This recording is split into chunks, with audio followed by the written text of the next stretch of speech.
Good evening, ladies and gentlemen. If you have any difficulty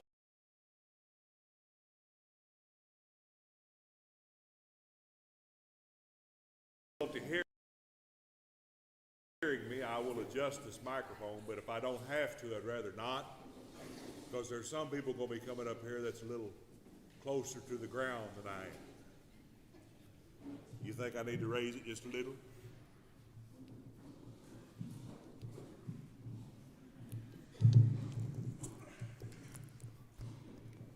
We'll try to get all of that part fixed before anybody gets up here that has something really important to say, has to talk into.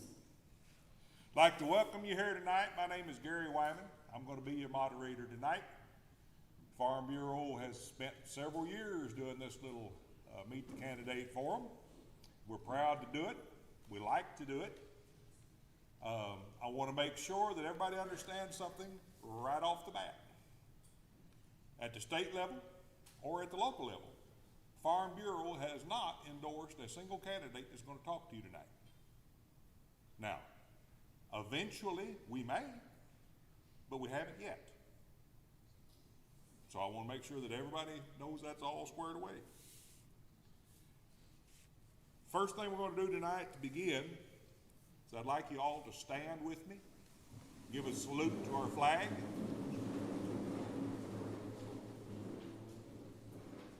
I pledge allegiance to the flag of the United States of America and to the republic for which it stands, one nation, under God, indivisible, with liberty and justice for all.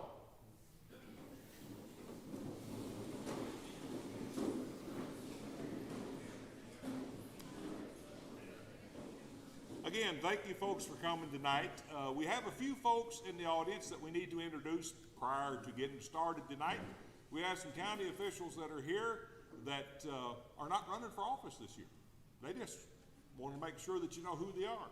So if Danny Talkington would stand up, he's waving back there, he's presiding commissioner.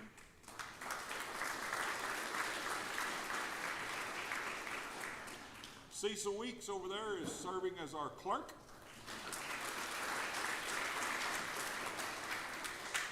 Russell Oliver, where you at? There you are, prosecuting attorney.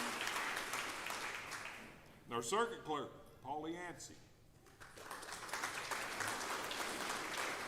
And unable, I guess, because I haven't seen her, if she's here, she could wave at me, unable to be with us tonight is Kay Asbel, our recorder. Now, before we get started, I want to make sure that everybody in the room understands how we're going to do this. Is she over there? Oh, who did I miss? Oh, I'm going to get to you in a minute. I'm going to get to you in a minute. You're on the list. You are running. You're running unopposed, but you're running. I want to make sure that we get to make sure everybody understands how we're going to handle this. We're going to bring up each race. I'm going to bring up all the candidates for each race. We're going to have them sit here at the table. We'll bring people up one at a time. They're going to have 3 minutes, or however much they choose to use of it, to talk to you. Then we're going to open the floor up to questions from the audience. Then at the end of that, they will have 2 minutes to summarize. And sitting up here in the front, our good Stoddard County Farm Bureau president has got some signs. If you're on downtown Dexter and see a green sign, you just keep it going. You see yeller, we ain't in St. Louis, you better slow down. And come red, you will stop. And let the next person come in. He'll flash that yellow sign at you though, folks. Please remember those folks are going to be up here talking. He'll flash that yellow sign at you when you have about 30 seconds to go. That'll help you with your time management, all right?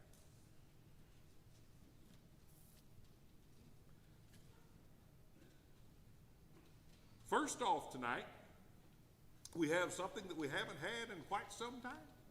We've been asked to allow a township race speaker to come in. So if I can get Mr. Gabe Hazel to come up from Pike Township, he wants to talk to us tonight.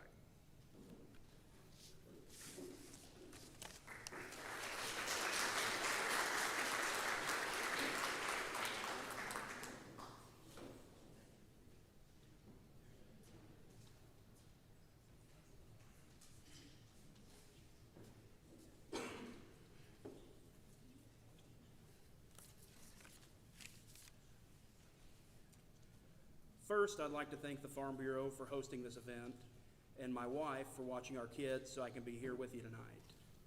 I know that most of you don't know me. My name's Gabe Hazel, and I'm running for committeeman of the Pike Township for the Republican Party. I'm a lifelong resident of Advance, Missouri, and I come from a blue-collar family of concrete cement masons. And the fact that I went to law school should tell you everything you need to know about my ability to finish concrete. I graduated from Advance High School, and after high school, I worked alongside my father and my brothers working construction, and that's what I planned to do as a career. But life had other plans, and during the recession of 2007, I decided to go back to school and received a bachelor's degree in political science. I planned on attending law school after college, but again, life had other plans, and during college I met and married my wife, Leslie Thorne. After college, I worked at a Toyota plant to support my wife while she completed her law degree, and after she graduated, I completed my law degree at Southern Illinois University School of Law. At SIU, I worked in the domestic violence clinic, and I helped victims of domestic violence get orders of protection from their abusers. I also worked at the elder law clinic, where I drafted for no charge legal documents for elderly citizens. We also help protect elderly citizens from scams, and we helped make sure that elder abuse was recognized, stopped, and reported. After law school, I moved back to Advance with my wife and my 2 children, and that's where we reside, and I currently work in Bloomfield, Missouri as an attorney. The Stoddard County Republican Party has done an excellent job of promoting the candidates and the values of the Republican Party, and I would like to be a part of that excellence. The Stoddard County Republicans have done their job so well that Stoddard County ranks among the most reliable Republican strongholds in the state. I believe that we do things right in Stoddard County. We're guided by principles like love of God and country, hard work, honesty, fair play, and equality of opportunity, not of outcome. I believe that I'm the best candidate for committeeman because I embody all of those qualities. And I will recruit candidates and supporters that are like-minded. And with the proper leadership and engagement, I believe we can take those ideals and we can export them to Jefferson City, where they're in short supply, and hopefully Washington, D.C., where they're virtually non-existent. I know you all agree with me, and that's why I'm asking for your support on August 4th for committeeman of Pike Township. Thank you.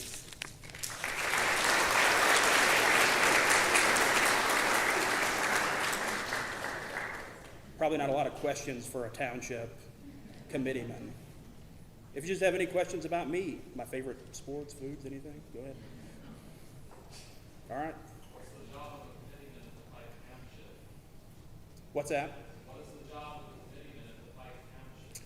So a committeeman helps organize the party, recruit candidates, support candidates at the county level. It's something that the Republican Central Committee has did a really good job with. Additionally, each township has a member that serves on the Republican Central Committee, and they do all those things, and I believe they also help select candidates for special elections, things like that. So it's more of a mechanics of how the party works.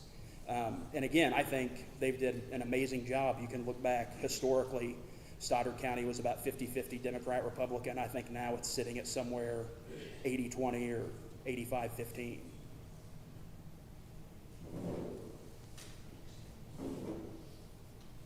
All right, thank you.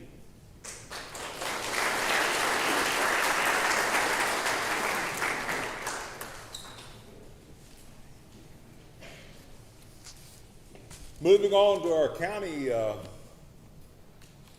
races. We have several, or three anyway, three positions that are running, the people that are running for them are running unopposed.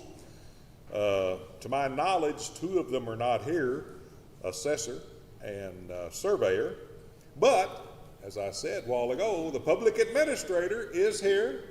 She wanted to be able to raise her hand and say, I was here.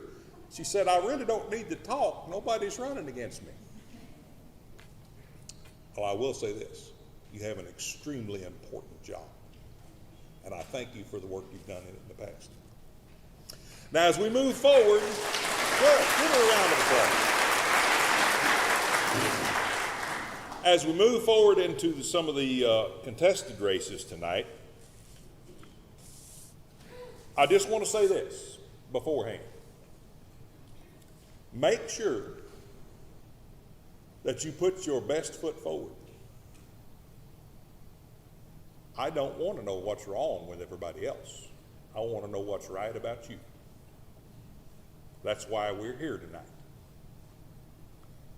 So, beginning with the collector's race, if I could get Miss Carla Moore to come forward and Josh Speakman.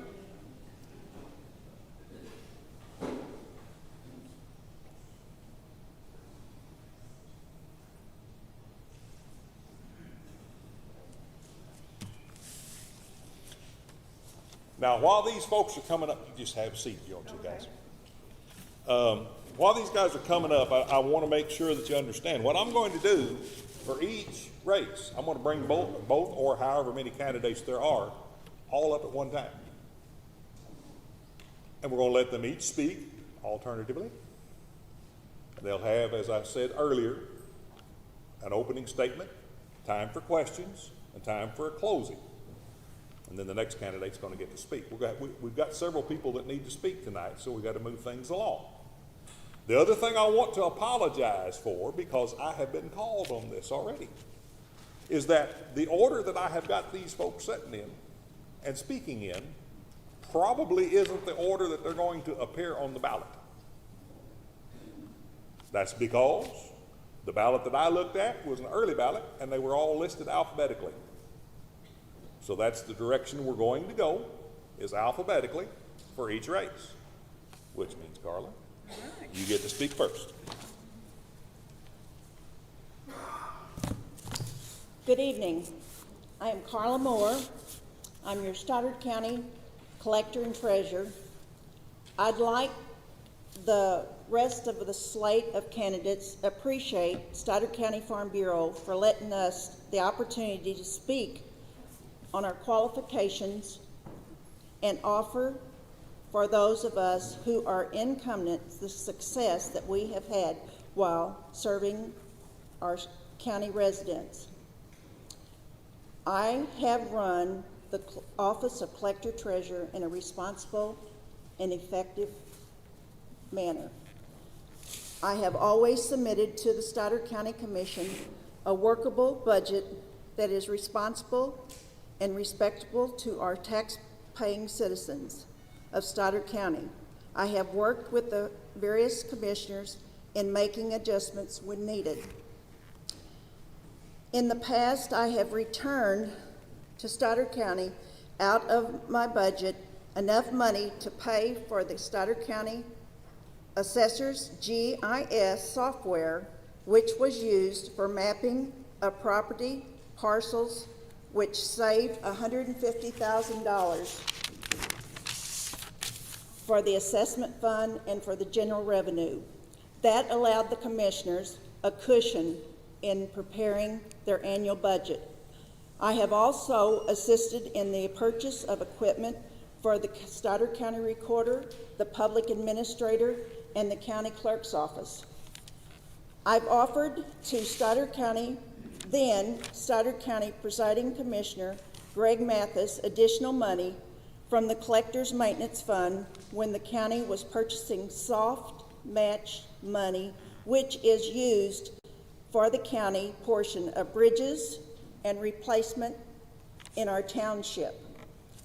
I was able to make that offer because of good stewardship with my budget and realize how important adequate bridges are in our farming community in order for our farmers to get their crops from the field to the grain.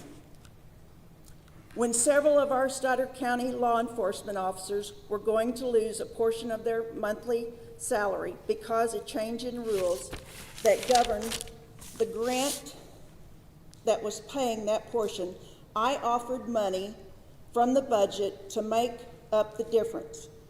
I have a record of supporting law enforcement long before current candidates have found it beneficial to their campaign to tell you they will not allow the defunding of our law enforcement community.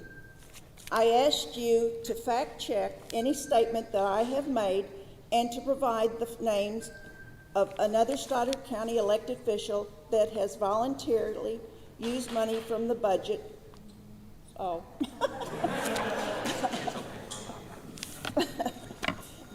Sorry. Well, with that, I'd appreciate everybody's vote. I didn't know I could talk 3 minutes. So, thank you.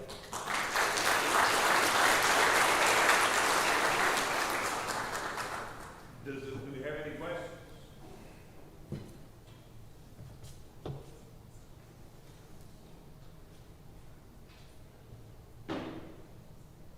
No questions?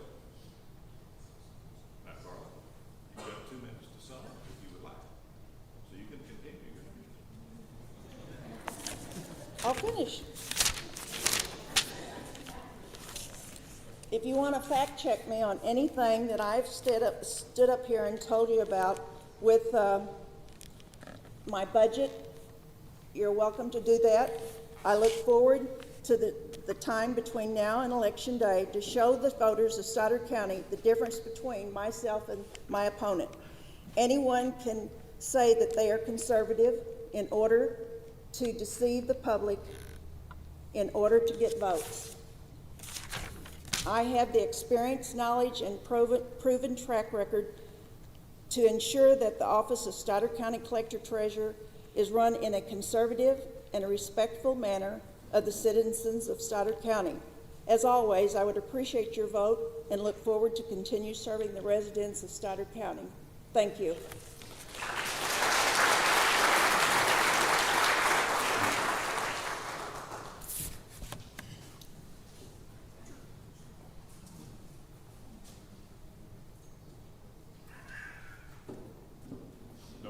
Oh, okay. I asked for 6 minutes because I'm also running for committeeman, but in Pike County. Anyhow, my name is Josh Speakman. I am the only Republican candidate running for Stoddard County Collector Treasurer. I'm a lifelong Stoddard County resident, born and raised in North Stoddard County in a little town called Bell City. I currently reside just outside of Advance in a community called Brownwood. I worked on the farm growing up. In fact, I started at just 11 years old, spraying low ends and crowns around shops and grain bins. From the farm, I worked for 2 really good guys, Phil and Clint Stevens, for Seepwater Farms. All their hired hands are exceptional employees to work for and work alongside. They taught me about integrity, hard work, and determination, and how applying those 3 simple descriptors to your work habits will make you an exceptional employee and pay off in the long run. Not just work, but in life in general. This is exactly the kind of mentality that I want to take to be the next collector and treasurer. During my time on the farm, I met a close friend who was an avid member of the community in Bell City. Taking mental notes from him to get involved in public service. I joined the local volunteer fire department. I fell in love with helping others and, of course, the adrenaline of lights and sirens. I joined the United States Air Force and became an aircraft rescue firefighter, one of the proudest moments in my life, second to the moment my 2 beautiful children were born. Joining the service was an extremely humbling experience for me. It was a job that I took that brought great honor and appreciation in my life. I do have to say, though, I often joked and called myself a glorified janitor. If a fire truck never ran, we always washed it. Many of those who have served have been given those keep busy tasks and can relate, I'm sure. I'm a proud veteran who has served in Operation Enduring Freedom. This is where my credentials began to transition on why I have the experience to take on the responsibility of collector and treasurer. During my deployment, I was given the task to manage my department's assets, ordering supplies, and managing the supplies and having many responsibilities. Actually, in fact, I created a program that was later adopted by sister units for accurately monitoring millions of dollars in assets. I was awarded the Air Force Achievement Medal for doing this. This program that saved our government tax dollars by accurately keeping track, looked at the sign there, for accurately keeping track of assets. This program that was saved our government tax dollars by accurately keeping track of many assets and supplies. This conservative value was instilled in me at a young age. A lot of hard-working people known as taxpayers. I'm going to pause because I'm probably going to finish that up in 2 minutes. You'll excuse me just a minute. We're having some difficulty hearing you in the back, so I'm going to raise this baby up. If it's in your way, let me know when I can scoot it back a little bit. Testing. But I want to make sure this thing is there because I want to hear what you got to say. Any questions? I've got a question. What can you bring to the collector, treasurer's office, and this is more, doesn't already provide? Well, I think that a fresh face, a conservative agenda, just cohesiveness amongst the offices in Bloomfield, just a different perspective in general to that office. New, fresh blood.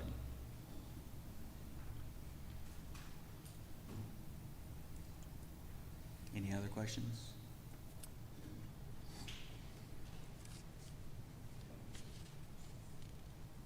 Good to go. Considering I was in the reserves, I also had to maintain a civilian job at my time away from my annual training, drill weekends, deployments, backfills at different air bases. This is where I continued my passion for public service. I hired and began dispatching as a Stoddard County 911 dispatcher here locally in Dexter. It was a rewarding experience, but a challenging experience. I soon figured out that I wanted to work actually in the field alongside the people, the men and women, both law enforcement, EMS, and fire, so I left dispatching for 911. During this time, my good friend had passed away, and I began to get involved again with the local volunteer fire department, where I was appointed the fire chief at Bell City. Without much hesitation, after being asked, I took on this responsibility. In fact, I was one of the youngest, if not the youngest, in the state of Missouri during that time. A couple of programs were implemented there. They are still used today to lessen the burden on taxpayers. I later sought and obtained my paramedic license, all while working close to home. I took a short break from EMS and went to work for my dad. I was a supervisor for my dad at a construction company. I then came back and became a flight paramedic. Seeing many of everybody's rooftops in here probably, I fly over mine constantly going to Cape. I want to pressure wash Trump 2020 in it so all the aviation world can see. My passion and conviction for public service is still there, burning brighter and stronger than ever. I feel as if it's time to switch gears, serve all the hardworking taxpayers in a different capacity. I want to give the people an option to vote for the only Republican candidate, an option to vote for the only conservative candidate. I want to bring cohesiveness to the offices in Bloomfield, fresh ideas to save taxpayer money if and where it can be saved without cutting corners. I'm a firm believer in applying basic common sense conservative ideas to all areas in life. I want to take the basic common sense conservative mentality to the office of collector and treasurer. My name is Josh Speakman, and I'm humbly asking for your support.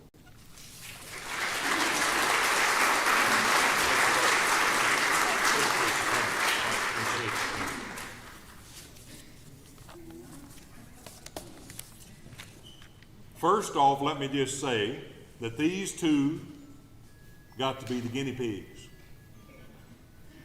Now the rest of you, and they understand what I'm talking about, the rest of you, remember you have 3 minutes to open with, 2 minutes to close with. But we got to hold some room for some questions. And I will assume that there will be more questions as the night goes on, as people start to become a little more involved. Next race I'd like to bring up is the Stoddard County Commissioner, District 1. If those two candidates would come on forward.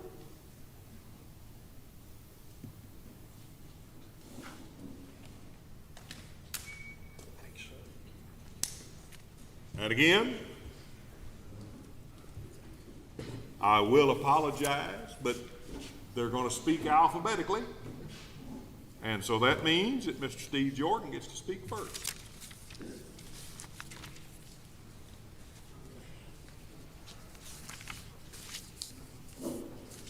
Good evening, ladies and gentlemen. I'd like to thank Farm Bureau for putting on this event. My name's Steve Jordan. I'm 63 years old, been a resident of Advance for 58 plus years. My father was born between Advance and Payton, sharecropper there until with his father until World War II broke out. My wife, Danielle, and I have 4 daughters, 3 son-in-laws, 5 grandchildren, and they all live in District 1. We're very proud of this county. I'm Vice President and General Manager, co-owner of Heavy Duty Trucks in Bloomfield, Missouri. I've been there for almost 32 years now. I'm a member of Cape County Cowboy Church. I served on the leadership team there for 3 years. I also involved in the barrel horse ministry there. We put on clinics to believers and future believers, as well as putting on devotion. We open with prayer and end with prayer. I've served now as Stoddard County Commissioner, District 1 for the last 3.5 years. Before that, the residents of District 1 hired me to be their representative. I served for Pike Township for 13 years. In those years, stewardship and common sense were invoked in all we did as a board for the taxpayers. The township went from a balance of $78,000 in April when I was elected to a balance of $350,000 in the April of my last year with the township. With no tax increase, we upgraded equipment. We improved maintenance on roads, bridges, and culverts. And that's a pretty big accomplishment in 13 years. As District 1 Commissioner, here's how I've worked for you, the taxpayers. Common sense and stewardship saved approximately $2 million of taxpayer dollars on a bridge in the Crowder-Zeta Special Road District. That's south and east of Bell City. That was a 132-foot deck bridge. The approaches were good.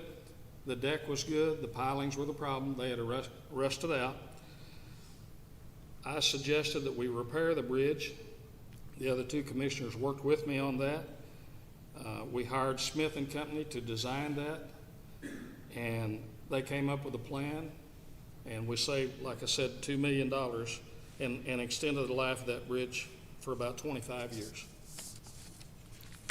The SB 40 board had spent approximately $2.3 million of taxpayer money in constructing 2 new facilities without taking any bids. Anything involving taxpayers' money cost over $4,500. That cost over $4,500 must be bid.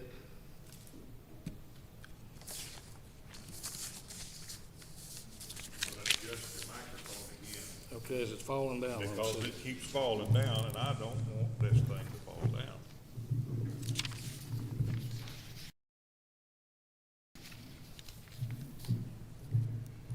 All right. Do we have any questions?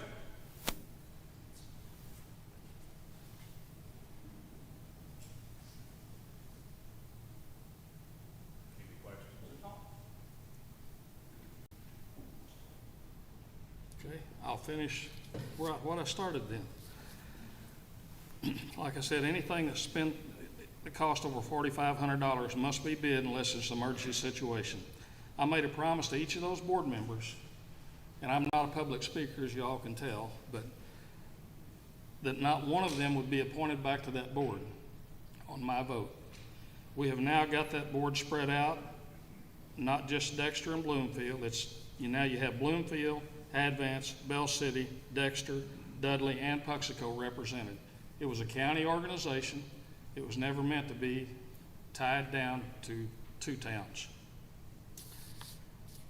I collected $132,000 of personal property taxes from one business that had not been pursued by the county. When this was discovered, I asked why. I told the statements were being sent out and nothing else would be done, and that no one would be taken to court. No one had to be taken to court. All I had to do was have a conversation with that entity, and we collect those taxes without a problem. Some decisions are uncomfortable for us, like me being up here. This is not very comfortable at all, I'll tell you that. Because we let feelings rule us or make us fearful of the situation. I don't let politics keep or persuade me from making the decisions that are in the majority of the taxpayers' best interest. Common sense and stewardship guide me in how I go about making each decision and how I vote doing the job y'all hired me to do. I'd appreciate your vote and support on August the 4th. Thank you.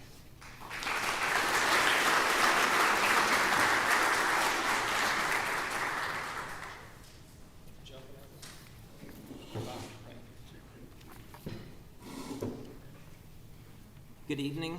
Before I tell you a little about myself, I'd just like to thank the Stoddard County Farm Bureau for hosting this forum.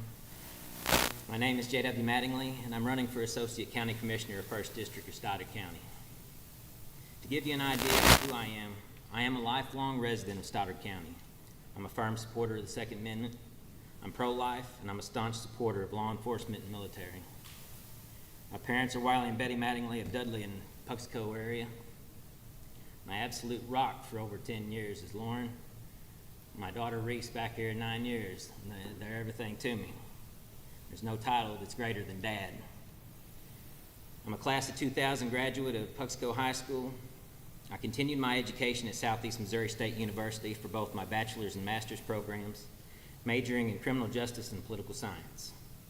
I was then accepted to Valparaiso School of Law, but due to unforeseen passing of my father in 2008, that career changed a little bit. So I got into the insurance agency with Modern Woodman and also with Aflac Insurance Agency. I've been with Aflac now for 11 years. I'm currently the Regional Director of Sales, Missouri for Aflac Insurance Company. And I also manage their family farm, a little over 1,000 acres in rural Puxico, Dudley area. I'm on the Board of Trustees for Hobbs Chapel of United Methodist Church, where I'm also an active member. In addition to this, I'm an active member of the Puxico Masonic Lodge number 596 and an active member of the Puxico Booster Club. There's lots of things that I would like to speak about and touch bases on, but the thing that kind of jumps out to me the most is I would like to see a mandatory keeping of the minutes for every commissioner's meeting. With so many crucial decisions to be made, and it only seems logical that there is proper documentation of everything discussed. Accountability and transparency are highly important to me. Commissioners are making the decisions that directly impact every resident of Stoddard County for years to come.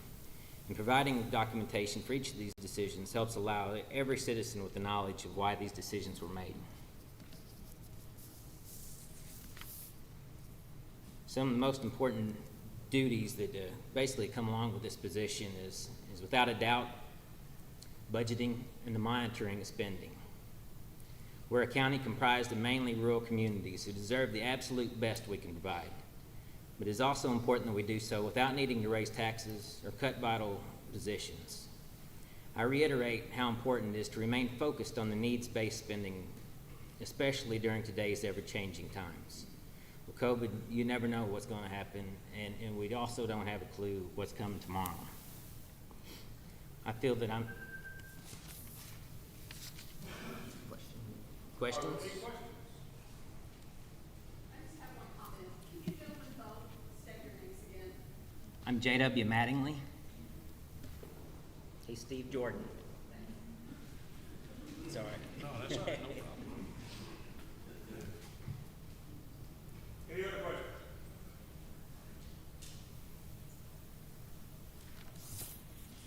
If not,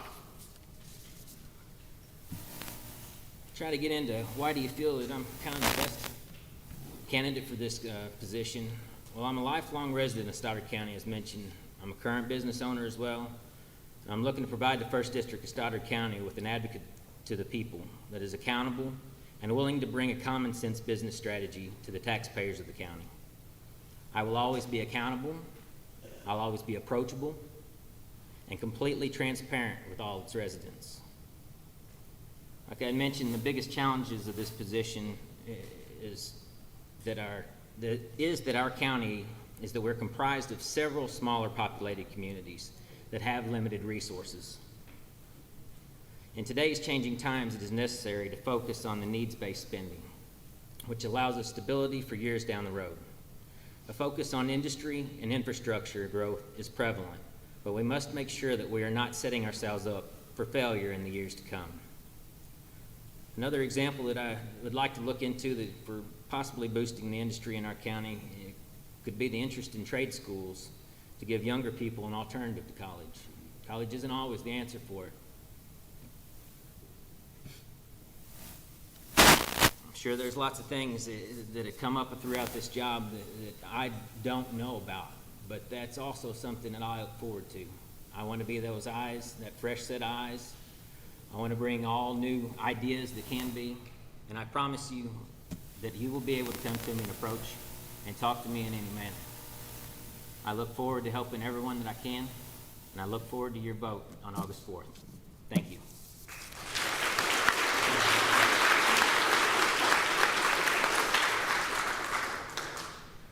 Yes, sir. Thanks, sir.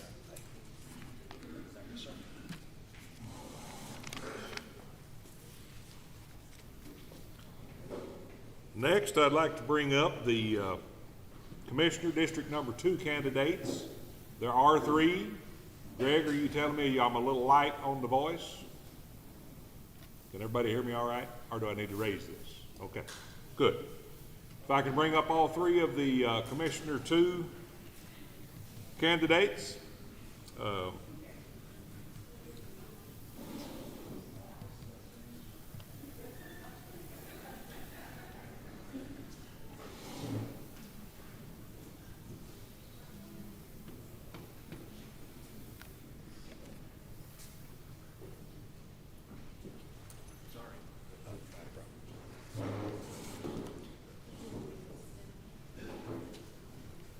Well, digits wherever you would like.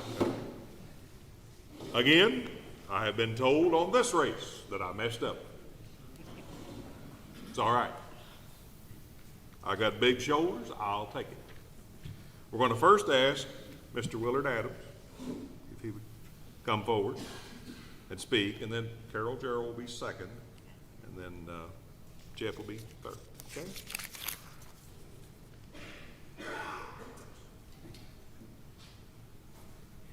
Well, I'm the old man of the race. The body's old, but the mind is really sharp. Make no mistake about it. I am a former mayor, former alderman. I am first a Christian. I'm a veteran. I spent 3 Christmases in Korea. Proud of it. I have experience with all the lending firms that you deal with. I have the things that I've done in Bernie stand out for themselves. What I'd like for each one of you to do tonight when you get home is to look me up on Facebook, scroll down to my announcement, and I've got all my information there. I don't have a big family in Stoddard County. I have a son and a granddaughter and a grandson in Columbia.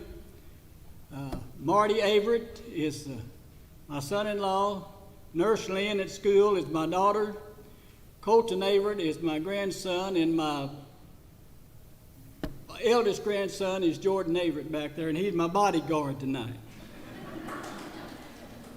I look for the opportunity to serve you. I enjoyed it. I've enjoyed all my political career. I was alderman for 28 years and the mayor for 8 years.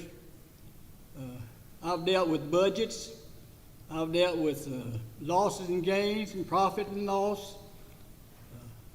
FEMA, SEMA, Rural Development, all those funding agencies I've dealt with over the years. Experience matters. I've got the experience, and I've got the ability, and I'd just like to do something else for Stoddard County. That's it in a nutshell, folks.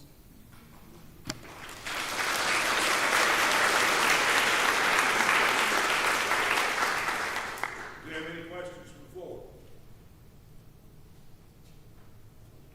I got answers. You may not like them, but I got them. And let me say this.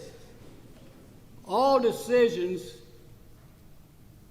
are not easy. Hard decisions are not always the popular decisions. The right decision is not always the popular decision.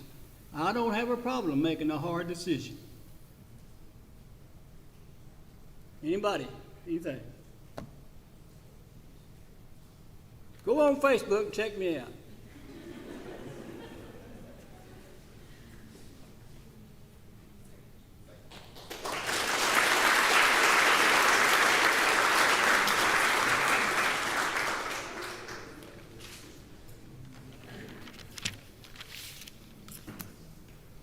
Good evening, everyone.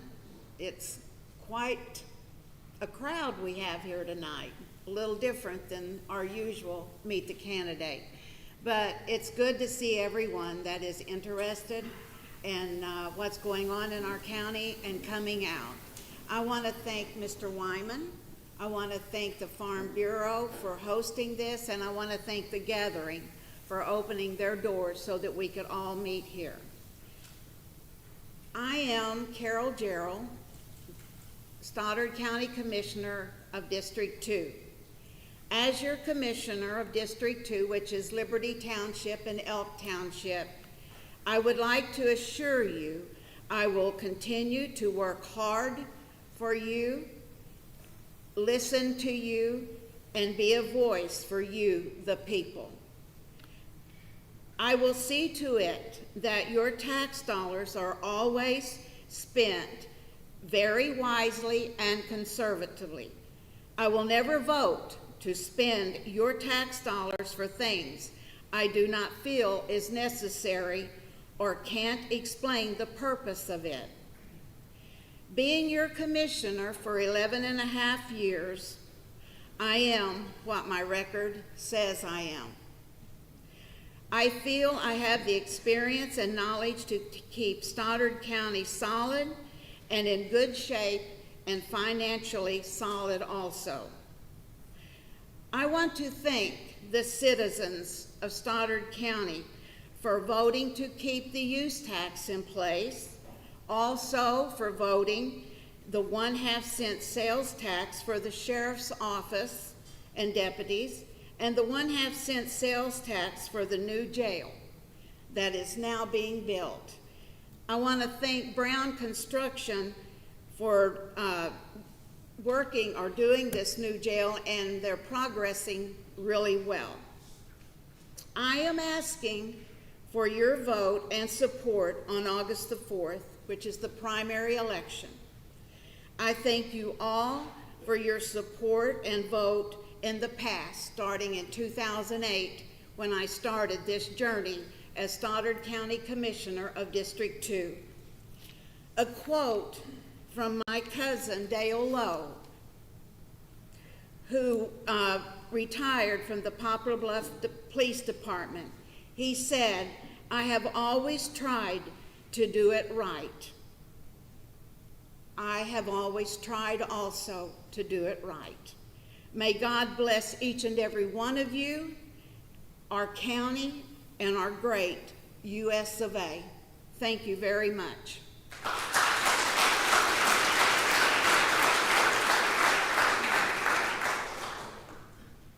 Any questions? Carol, what kind of budget does your office oversee?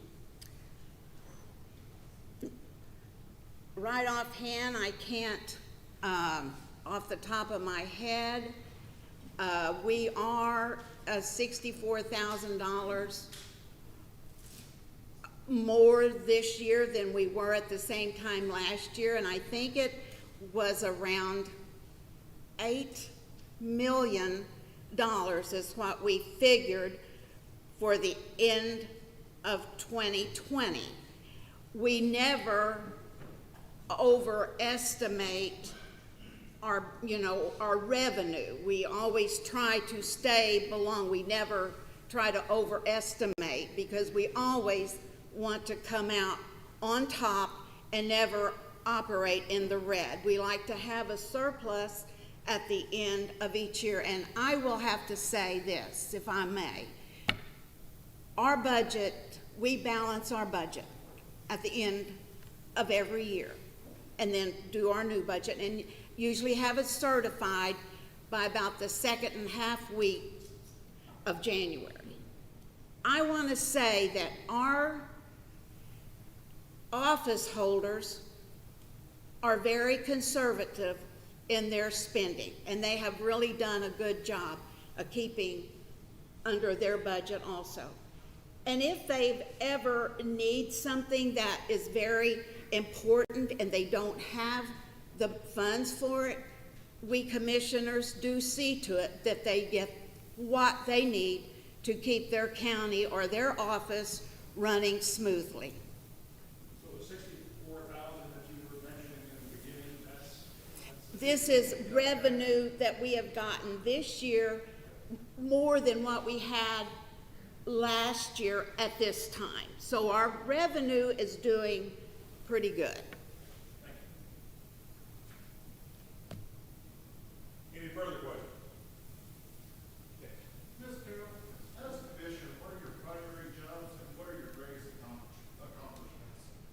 Our primary job, I feel, is balancing the budget and overseeing the budget through the year, making sure that our office holders, again, are not overspending. Another thing is to keep our county financially solid. If we are to appoint board members, we make sure we appoint good board members to different boards. Like my Commissioner Jordan made the comment about the Senate Bill 40 board. And this past couple of years, we have made sure that we pick board members from different parts of the county and not just all from one area. And what was your other question? What are your greatest accomplishments? Our greatest accomplishment? Keeping the county solid, keeping it safe, balancing the budget. I think that's important. You know, this COVID-19 has really been a difficult time for all of us. And we've had to make, as commissioners, make some tough decisions. But I feel like we made the right decisions for our county and keeping it as safe as we could. Does that answer your question? Yes, thank you so much. Thank you. What percentage of your budget, the $8 million that you discussed, what percentage of that is dedicated to the sheriff's office?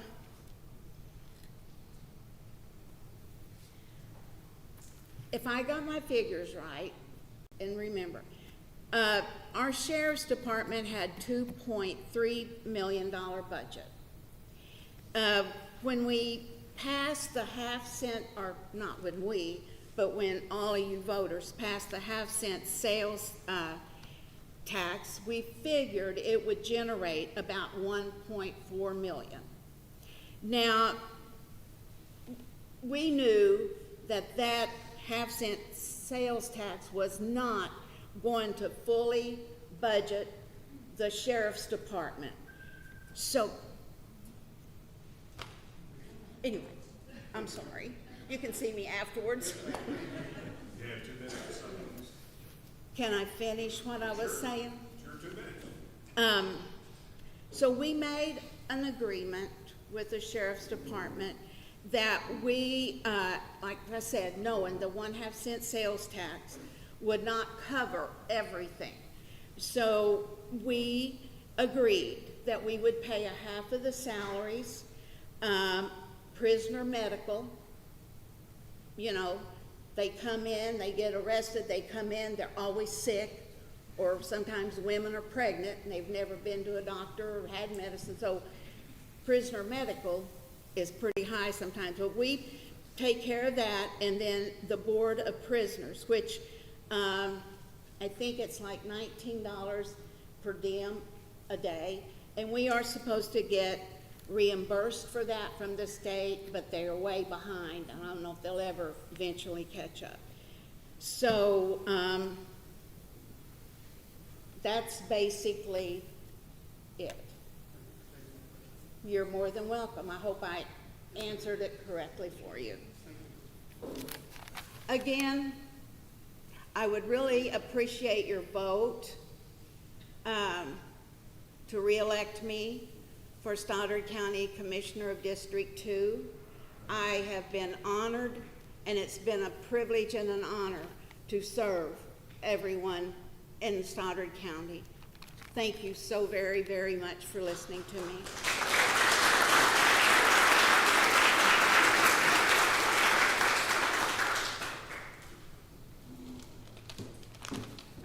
Good evening, everyone. I'd like to thank everybody for coming out tonight. My name is Jeff Riddle. I'm seeking to be your next Stoddard County Commissioner for District 2. I'm a lifelong resident of Stoddard County, living in District 2, and pledge to continue to live in District 2 as long as I'm your Commissioner. These challenging times require and demand that we have competent, effective leadership. I've been a member of the Dexter Fire Department for the past 25 years. I'm self-employed. My business specializes in hazmat response, disaster preparedness, and recovery after natural disasters. My business experience, along with my professional training, makes me uniquely qualified with the current issues our county is facing. A change is needed to ensure that our county is protected by a commission that is organized, prepared, financially responsible to the particular needs of our community. Each citizen of our county should be confident that their elected leaders are concerned about and capable of protecting the personal and financial well-being of each of them and their families. I have a business professional background to do so, and promise I will protect and serve the best interests of Stoddard County. I'm the only candidate with all the federal NIMS and ICS training. NIMS is National Emergency Management System. ICS is Incident Command System, which is required to work with federal and state agencies in the event of disaster. I have worked with all the federal agencies before, with the command staff, doing daily budgets and briefings. The county got $3.4 million of federal money, which they got to spend on COVID-19 related expenses by the end of the year. Plus, the county clerk's office got another $36,000 to process the grant money and do all the paperwork. They've not spent a dime of that money. The county is spending taxpayers' money out of surplus and out of the reserve instead of using federal grant money.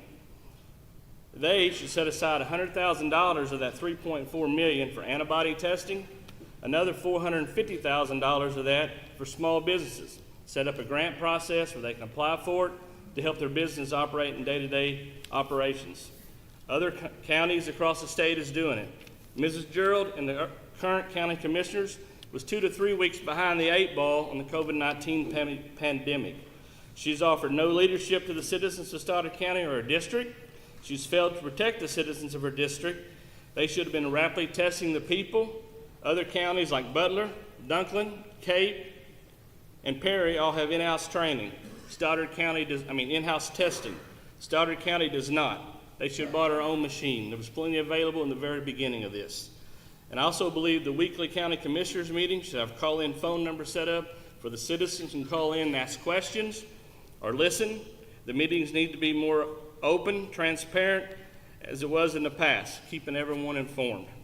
Transparency is the golden standard for effective leadership. It's what our citizens should expect and receive from our elected officials. Thank you, and God bless America.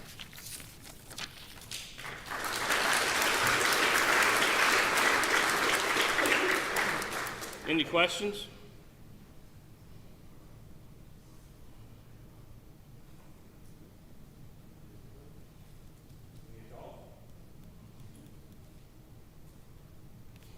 On my closing, I'd like to thank the Farm Bureau for hosting this and taking their time and the gathering to doing it. Like I said, I want to be your next Stoddard County Commissioner for District 2.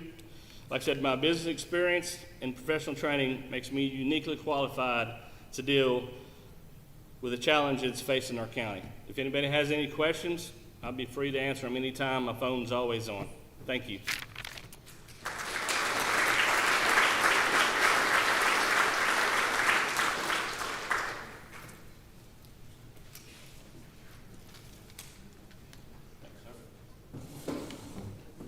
Thank you, Mr. Martin.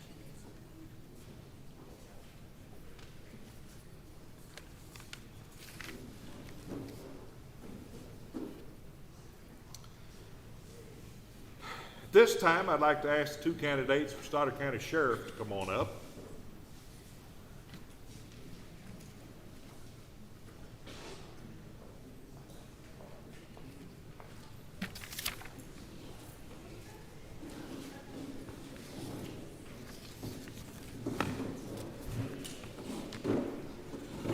And again, as I was told, I did it wrong.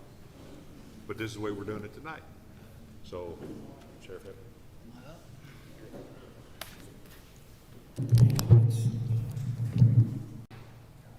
Hello. Glad to see you all out here tonight. Farm Bureau, thank you very much for hosting this. I think most of y'all in here probably know who I am in one way or the other. I didn't mean anything by it, trust me, I really didn't. Anyway, my name's Carl Hefter. I've worked for the, first I want to introduce my wife. I'm married to Rena, sitting over there.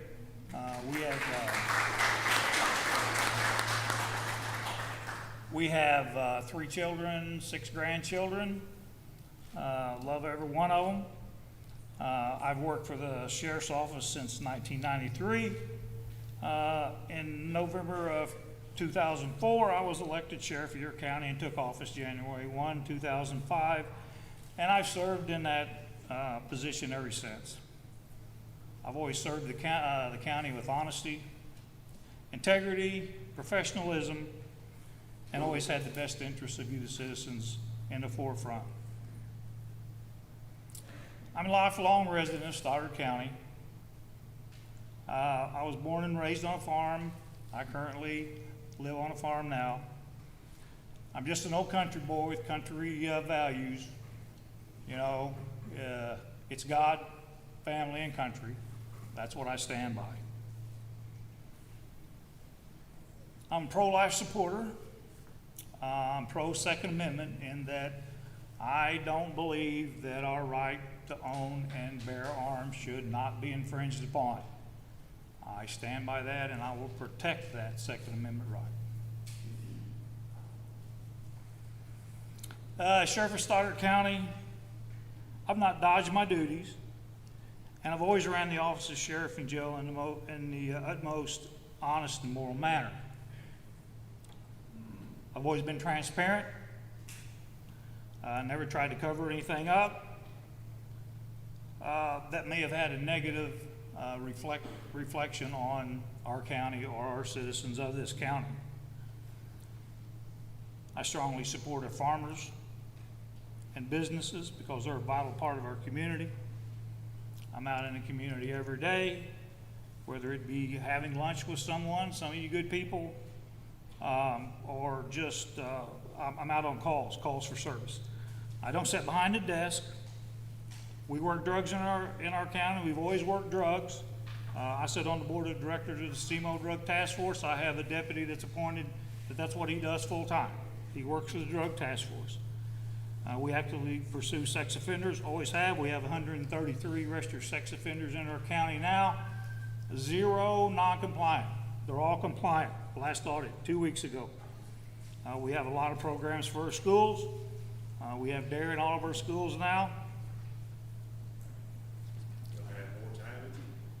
Okay. Do you have any questions? Sheriff, I have a question. You started out by saying that you're open, honest, and that you serve your department with integrity.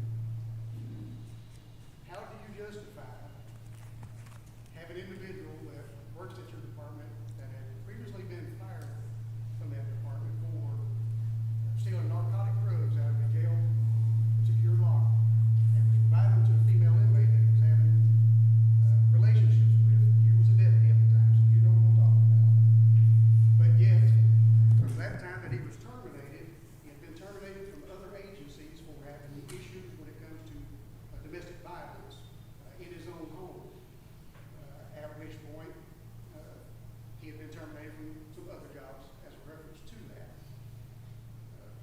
How do you justify rehiring that individual, and not only rehiring him, yet you promote him to one of the highest positions within your agency that goes out and services the people of this community, that goes out and makes judgment calls when it's clear that his morals and his ethics are disputed?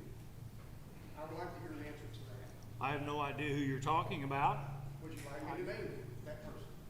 That's up to you. I don't know who you're talking That about. person is Detective John Atkinson. All right, John Atkinson is a upstanding young man. He's a member of a church. He has a family. He has 2 kids. He's not proven me wrong in any way. He's not been convicted of anything. So therefore, I could, if you want to point a finger, I could point a finger at you, if that's what you would like for me to do, but I don't want to get into that. I don't want to get into that, but if you want to point fingers, I'll point my finger at you. He's a good, upstanding man. He always has been. He raises his family, he works hard, he takes care of his kids, and he goes to church. Away from, that he drives by her house every day, doesn't he acknowledge? Does that include her? Well, that is nothing but hearsay and rumor on your part. And you know just as well as your family. I have no idea what you're talking You do. about. I don't. If you don't, he does, and you should have found it in his name. Are there any other questions? Thank you for taking the question. Yes. Yes, sir.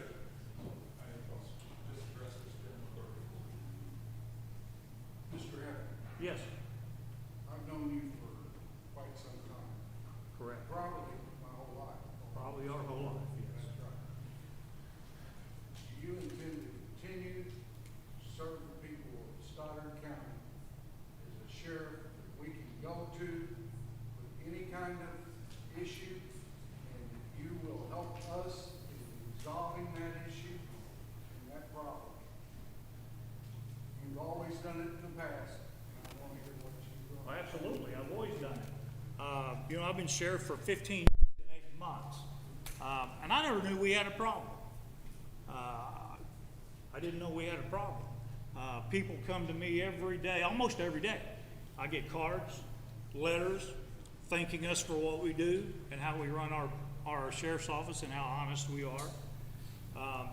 They bring us cakes, donuts, they even bring us food. So, you would have thought after 15 years and 8 months, if there was a problem with this sheriff's office, it would have came out a long time ago. It hadn't. Yes. I've got a question, Okay. and I never had a problem with you, and you know this. My question is, I report a serious crime against a child. There's been no justice. The perpetrator was not questioned until 10 days after I filed my call with me. I'm a citizen. I respected you, I trusted you, and that all I want, officer or Sheriff Hefner, is justice. That's all. That incident was reported 5 years after the fact. You waited 5 years before you come into our office. My child was and you reported 14. it. She was 14 when it happened. She is 19 now.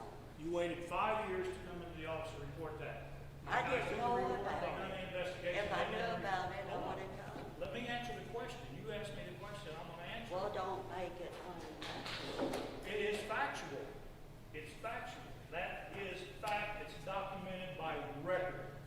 She's That's what 19 happened. and stopped at That case was 17. worked, the forensic examination was done. That was for the probable cause affidavit with a report forwarded to the prosecutor's office, and once it goes there, it's out of my hands. I have nothing to do The with it. ball went from this to this. I've seen the ball.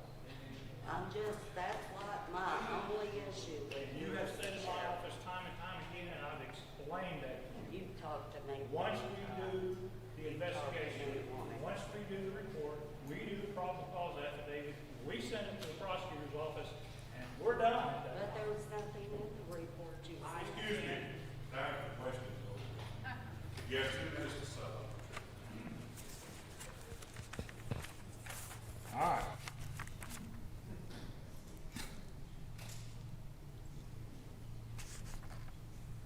Like I said, you know, I've been here 15 years and 8 months, and I never knew we had a problem.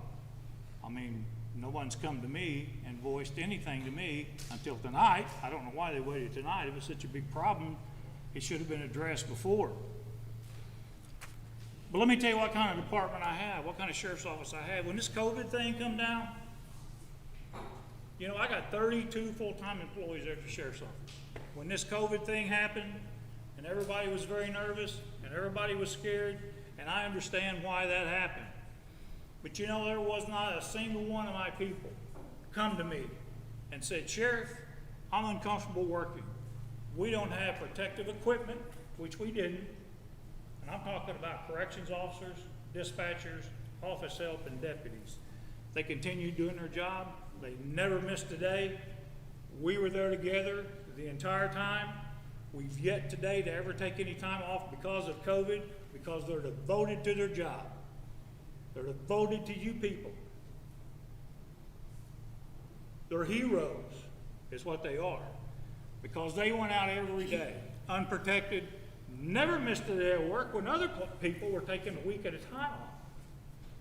Not my people. They were there. They were on the front lines. They were protecting you all.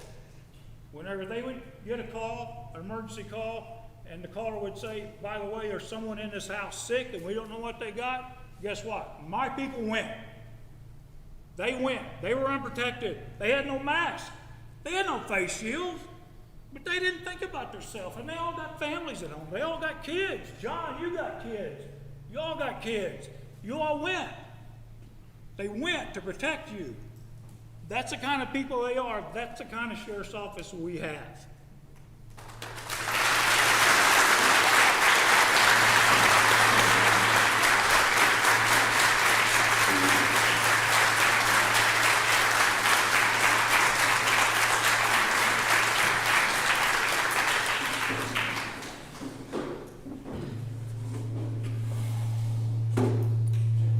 You hold on just a second, we're gonna fix that, one way or the other.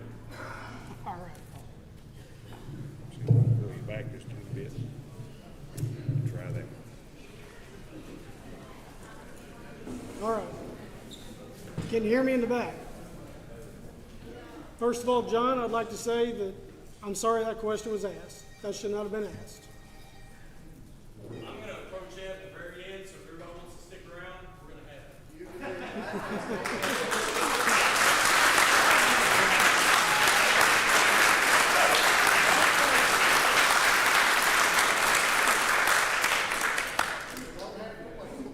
That is not what we're here for. That is not what we're here for. My name is Tim McCoy, and I'm running to be your next sheriff of Stoddard County. I started my career in 2004 as a corrections officer in the Stoddard County Jail. In 2005, I became a road deputy for the sheriff's office. And during that time, I served as a field training officer, an active shooter response instructor, a sergeant, and in 2009, I was assigned to the Stoddard County Major Case Squad. In 2014, I transferred to the Stoddard County Prosecutor Attorney's Office, where I still serve today. When I started this campaign in 2020, in February, the first thing I said was that as your sheriff, I would never enforce any red flag laws. I meant that then, and I mean that now. Why is that so important? Look at what's going on in St. Louis right now with the McCloskey family. They are being prosecuted for exercising their Second Amendment rights. They're being prosecuted for protecting their family and their property. And God forbid we end up with a liberal president, governor, senate, and the first thing they start doing is chipping away at that Second Amendment. Your last line of defense is your sheriff. I came out in the beginning and said I wouldn't enforce red flag laws, and I mean it now.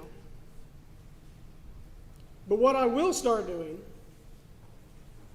is giving the citizens of Stoddard County real 24-hour protection for rural Stoddard County on day one.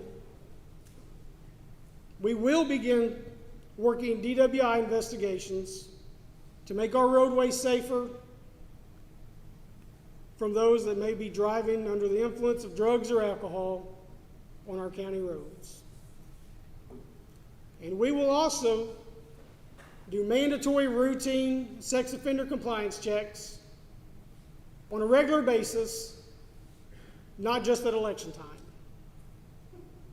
So on August 4th, I ask for your vote to make me your next sheriff of Stoddard County.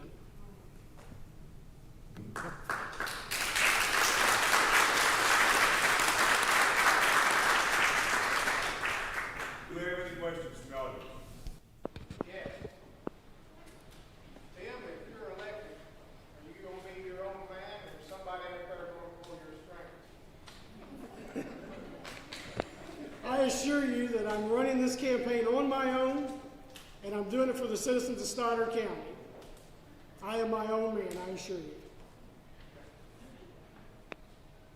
Yes. How many years did you work for the Stoddard County Sheriff's Office? I worked for the Sheriff's Office from 2004, about April 2004 to April 2014 when I went to the prosecutor's office. During that time, how many calls did you respond to during that time? Emergency calls.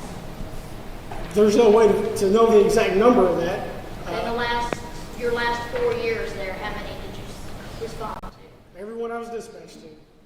Every time you were called, you responded and went out. Every time I was dispatched to a call, I went out. Did you answer your phone every time they called? Yes. Okay. Did you ever work any DWIs while you were employed by the Sheriff's Department? I did not. You did not work any DWIs. That's been one of your major selling issues. was the Exactly. DWI. Yes. But yet you never worked one and you were there for how many years? So it's not really a big problem in our county. No, it is a big problem.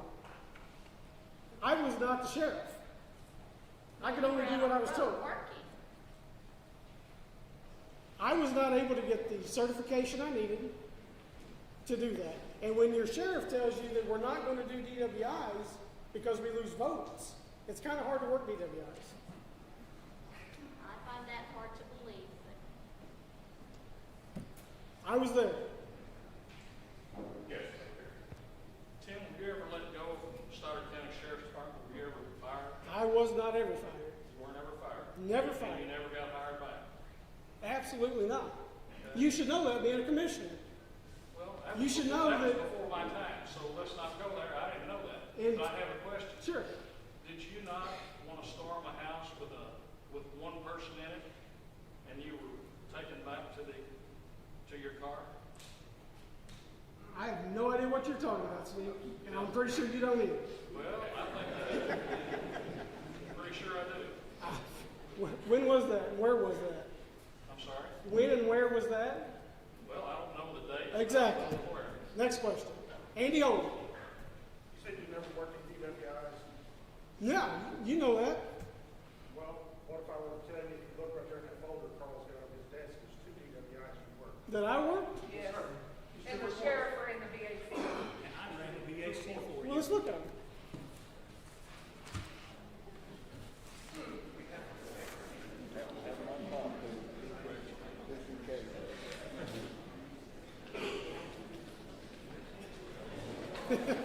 Yeah.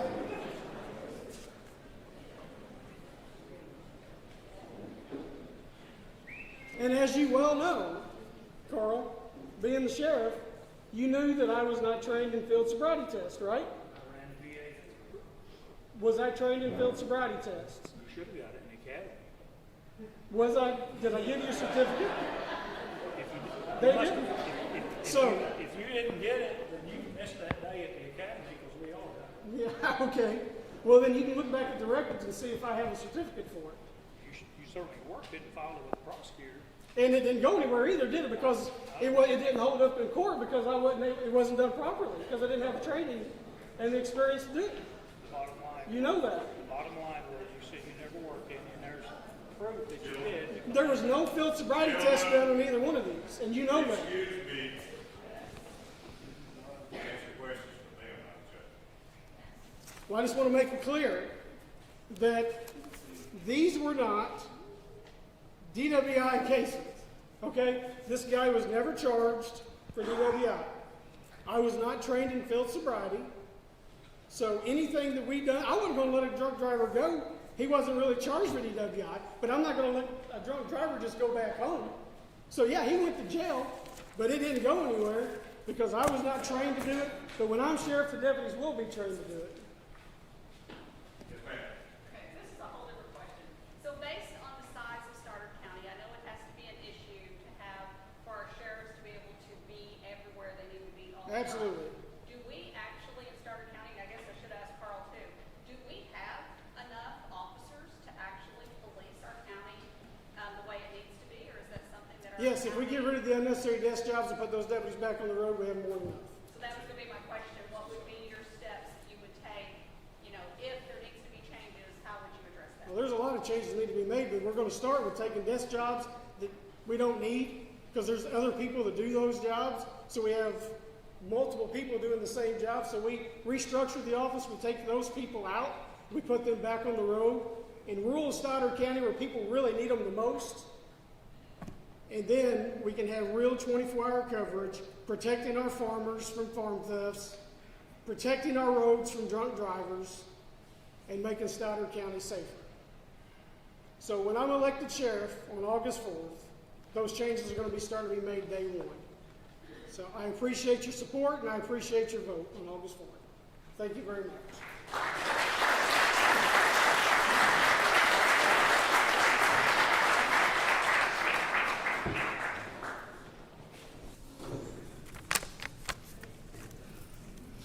We only have one more county election to deal with.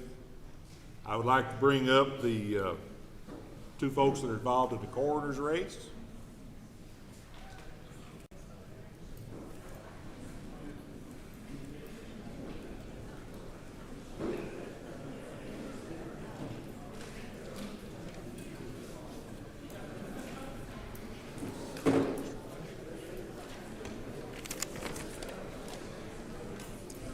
Let's not go there.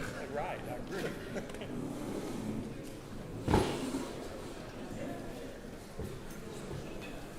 I forgot to tell you which one gets to go first, didn't I? Well, unfortunately, Mr. Seabor's name starts with a S, and yours does too. But his next letter's an E, so he gets to go first.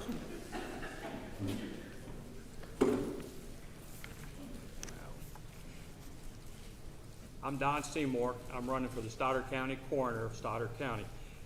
I would appreciate your support in the vote. I also would like to thank Farm Bureau for sponsoring this tonight. I have lived in Stoddard County nearly my whole life, a former business owner for over 20 years. And my wife, Vicki, which is here tonight, and I have 4 children and 5 grandchildren, which the grandchildren take up most of your time. I didn't know that would happen. For the past 41 years, I have assisted every Stoddard County coroner, beginning with Ray Rainey, and through our current coroner, Kenny Pope. As a member of the Dexter Fire Department, I worked many of times with them. This is how I become interested in the coroner. When I'm elected, I will assure a smooth transition into the office. One, I will ask Mr. Pope to allow me to observe on his cases that he serves on in the county. 2, I will ask Mr. Pope to allow me to have access to his past 2 years of coroner records so that I can get more compliant understanding of the cases that he was responding and know how he wrote his scenario on his reports. When I'm elected, I will have an immediate meeting with Frank Killian, who is in charge of the Stoddard County $3.4 million CARE Act funds that was given to Stoddard County for expenses related to COVID-19. I will inquire to see if any of the personal protective gear related to the coroner can be purchased with that money. Also, coroner supplies can be funded through the money. If these purchases can be made through the COVID-19 $3.4 million, we will be allowed to put back the coroner's budget back into the county, into their general funds, which will allow these funds to go out to other county offices. That will give the commissioner additional money to appropriate for other budgets. I will set up a meeting with the Stoddard County Commissioners to get the input on handling of deceased individuals, since the county does not have an examination facility or a morgue. I have been in contact with the Mathis family regarding the conditions to use their climate-controlled facility for the morgue. I want to have meetings to bring together groups from various parts of the community to develop and okay. Where you gonna still have time for something? No problem. Do you have any questions? Yes, I do. Don? Yes, sir. If you're elected, will you be operating a fire car to go to these corners? No, I will not. You won't? Pardon? You will not? No, I will not use the city fire vehicle to go to a coroner's call. They have a coroner's car, Yes, they do. and that's owned by the county. Yes, it is. Will you be intoxicated when you're operating this vehicle and so? No, I will not. Yes. Exactly is it that you feel, what is it that you feel compassion for to hold this position that's very, very compassionate and somewhat intimate to the families who are suffering a loss? What is it that you desire about this job as our coroner? As a coroner, Personally, what is your personal desire? my personal feelings about the coroner's position is being sensitive to the people that is under the needs. I've done this for 20 years through my other business. I dealt with grieving people over the years for 20 years, selling memorials to them, and there was many different ways of that. Some would be over it in the first day, some would be 3 or 4 years later. I really feel that the families in need to be treated really respectful. Further questions? Yes, sir. As the coroner, if something happens to the sheriff, you become the sheriff. You feel you're ready to do that if you have to, Doc? Well, if we put in that position, yes, we follow the state guidelines. We just have to do that. That's what the guideline. And you feel you can do that? Yes. Okay. Any further questions? What kind of educational qualifications, clearly, since an elected position, it does not necessarily require, but what kind of, educational qualifications do you have that help you to be, the best candidate for this position? The best candidate for the position would be my education training experience is 41 years under the fire department and other training. We also have training on investigation through the fire marshal's office for investigating cases. Been involved in several of them. I have been through depositions at court. We have put people in prison over my depositions, and that's most of my qualifications there. Yes, sir. Warren Forsythe. Yes, I know both of you guys well, and I just want to know, both of you guys, I want the same thing answered when you get up there. Can you give each other one good trait about the other party? You say, give one good trait, or one good thing you say about him, and when he gets up there, I want the same question from him. Sure I can. I've known Brent for a long time. He's been a family friend throughout the years. My daughters went to school with him and his deceased brother, and I felt that he's been a very good guy, and we've been friends for years. You want me to answer that? When you get up, I want to answer the same question. Yes, Tim. How many deceased individuals have you dealt with directly over the course of your career already? Over the course of my career, I can't give you the exact number, but I know it's 20 plus. I mean, we average, 3 or 4 fatalities in car wrecks a year. I don't know the document numbers of them. I've been involved in them. We've had several deaths throughout the community, the fire-related I've been involved in. Been involved in train car wrecks. I've had 4 people deceased in it. So I've been in several. I just can't give you the exact number. It's nothing I keep track of. Any further questions?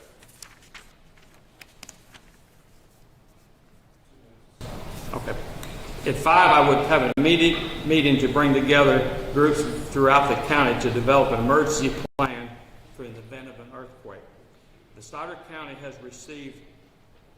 has been predicted to receive devastation that has been predicted in the earthquake will to have mass fatalities and are handled in sometimes sensitive, respectful manners. In other words, we're going to need to get some plan together for any type of major deal. 6,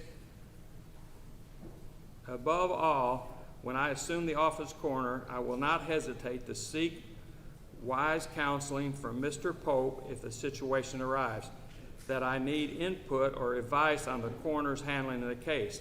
I will be the advocate for those who cannot speak for themselves to ensure the correct cause and manner of death is determined and placed accordingly on their death certificate in a timely manner. Is that it?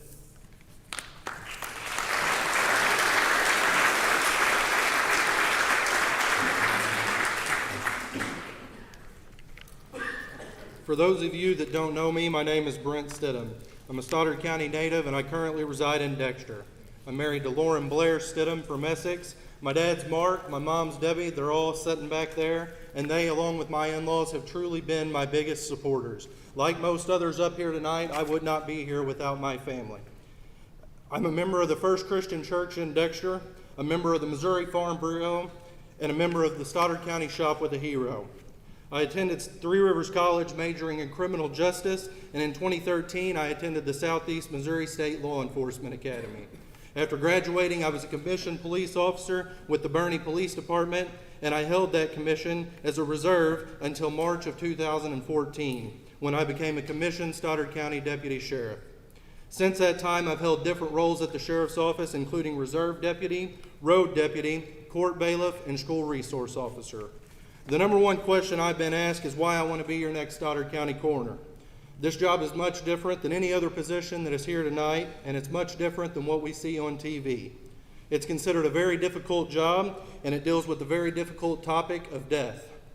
I have 2 reasons why I'm asking to be your next Stoddard County Coroner. The first is professional experience. In Missouri, the coroner is a county official who investigates deaths that occur under accidental, questionable, unusual, and suspicious circumstances. Being a licensed Missouri police officer for the last 7 years, I've worked on a variety of different cases, including death investigations. These have ranged from natural deaths, suicides, overdoses, car accidents, and other instances. My experience with these calls, as well as other investigations, has given me the knowledge and experience to thoroughly investigate every death that occurs in Stoddard County. Another professional aspect of things is line of succession. Given a very bad circumstances in which something would happen to Mr. Hefner or Mr. McCoy, and the sheriff is unable to continue his duties due to arrest, death, resignation, or retirement, the coroner in the state of Missouri is the person who fulfills the role of sheriff on a temporary basis.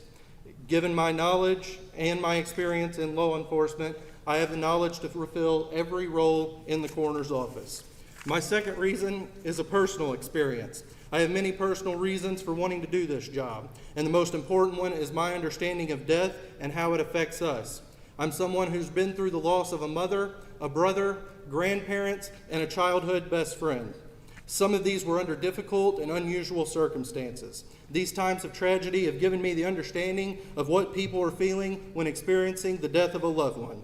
It is the coroner's duty to show compassion and seek out answers for these family members. My life experiences have shown me the importance of this job and how often families rely on a compassionate, professional, and respectful coroner. Thank you. Any questions?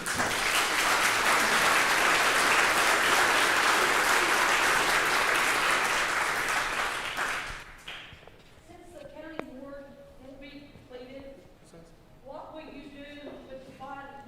In the meantime,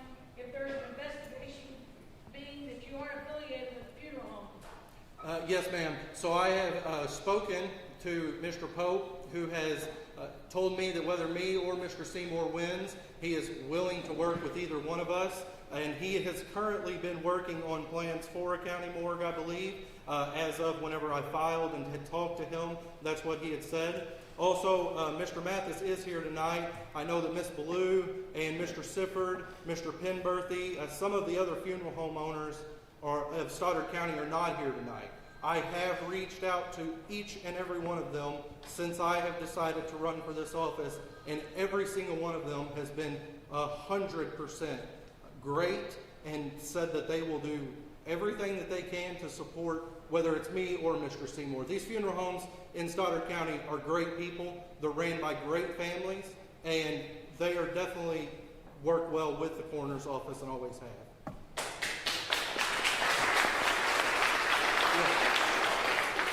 Yes, sir. I have buried far too many of my classmates that I went to school with from overdose deaths. If you're elected coroner, will you ensure that overdose deaths are investigated as homicides and find out what happened? Yes, sir. So, of course, the number one, the first sentence in the statute of a coroner is to be an investigator. And, of course, my law enforcement experience, my work with you, Russ, and Tim, and Mr. Mitchell at the prosecutor's office, I have also buried friends to overdose deaths. And I feel like they do need to be investigated as homicides because these drug dealers that are knowingly selling drugs to our kids that are laced with fentanyl and other deadly substances, they shouldn't be walking free while a family is sitting at the funeral home.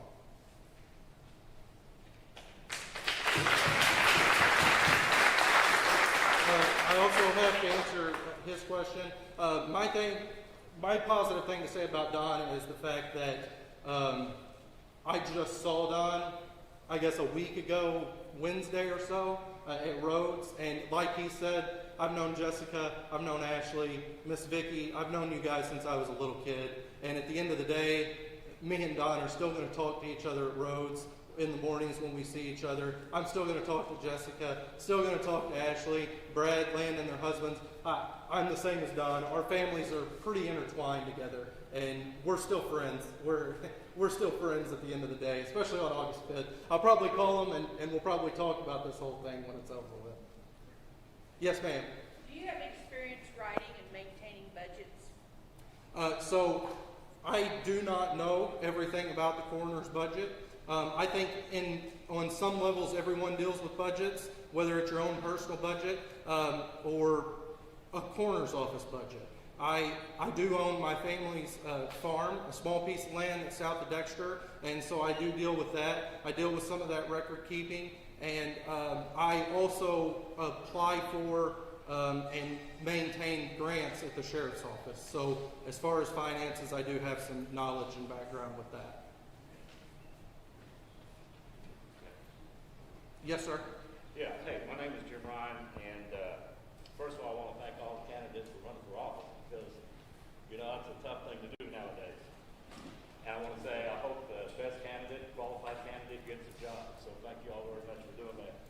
Hey, I've got 30 years experience in law enforcement, in it, associated with it, and all that. So I know how important it is to have a thorough investigation, the written documents, and court testimony. There's a lot of stuff going out there in the community. So I just want to ask you, so to understand your report, Bella, and you mentioned your academy, so I understand that, but how much experience do you have in conducting investigations and evidence documentation, court testimony, work with the court's office, coroner's office? And thank you for your response ahead of time. Okay. So my first week of FTO at the Bernie Police Department, I responded to a death call. I believe somebody in this room, I don't know if he was working that day, but I responded to a death call my first week out of the police academy. Just like Mr. Seymour, I've been to probably over 20 in my career, overdoses, suicides, car accidents. I've been to a wide variety of things, and usually as a deputy sheriff, we're the first ones on scene, and we're the ones that call the coroner's office. Thank you very much.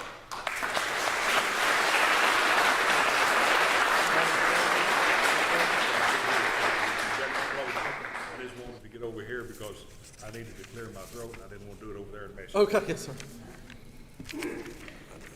In closing, I want to thank everyone who is here tonight, especially the candidates.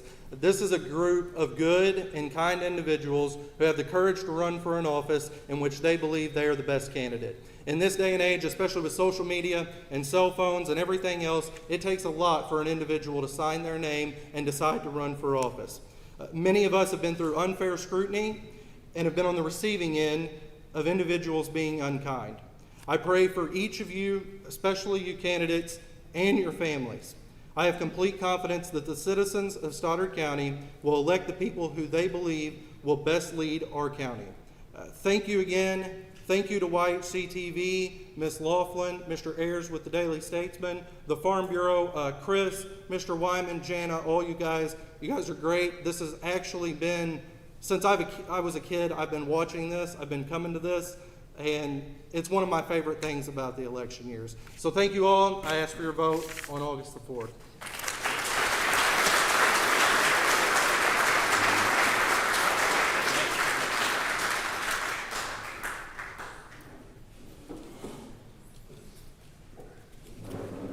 Well, that concludes the Stoddard County offices that we have to deal with tonight.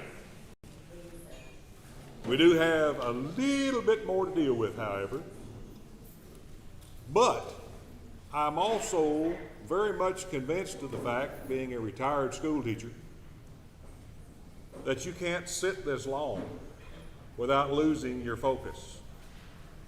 Now, I realize some folks are heading to the restrooms, etc., and that's fine. But I'd like to ask everybody just to stand up and stretch your legs if you would care to.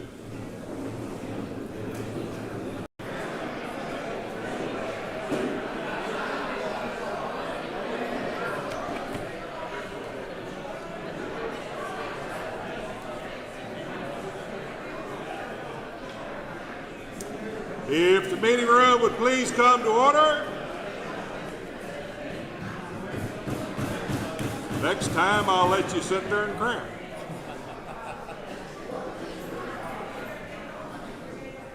At this time I'd like to introduce State Representative Herman Morris from 151st District. He's running unopposed, but he would like to say a few words, more importantly, possibly answer any questions you might have for about a 5-minute period. So, with no further delay, Ms. Morris, Mr. Wyman. So anyway, I'm Herman Morris. I'm the state representative for this county and the western part of Scott. I've been up there 3 years. I did the last half of unfinished term, and then I was elected 2 years ago on my own right, and as Mr. Wyman pointed out, I don't have any opposition this time. You know, I would hope that that means you think I'm doing a good job, but anyway, I do my best. At this point, you know, I'll take if you've got questions, I'll be glad to try to answer them. Any questions?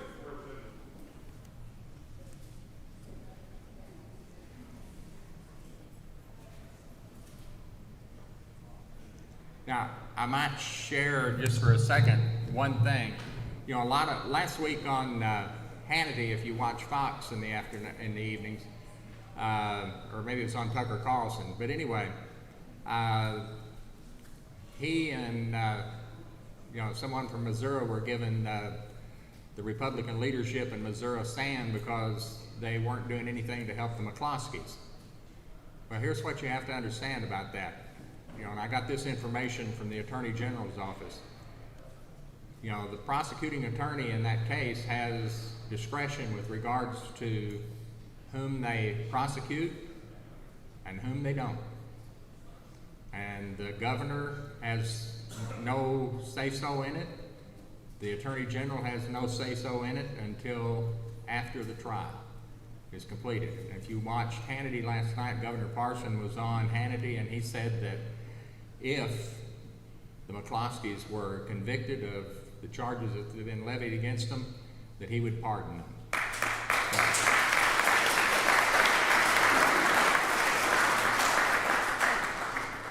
I really don't think something like that would happen in the 151st district.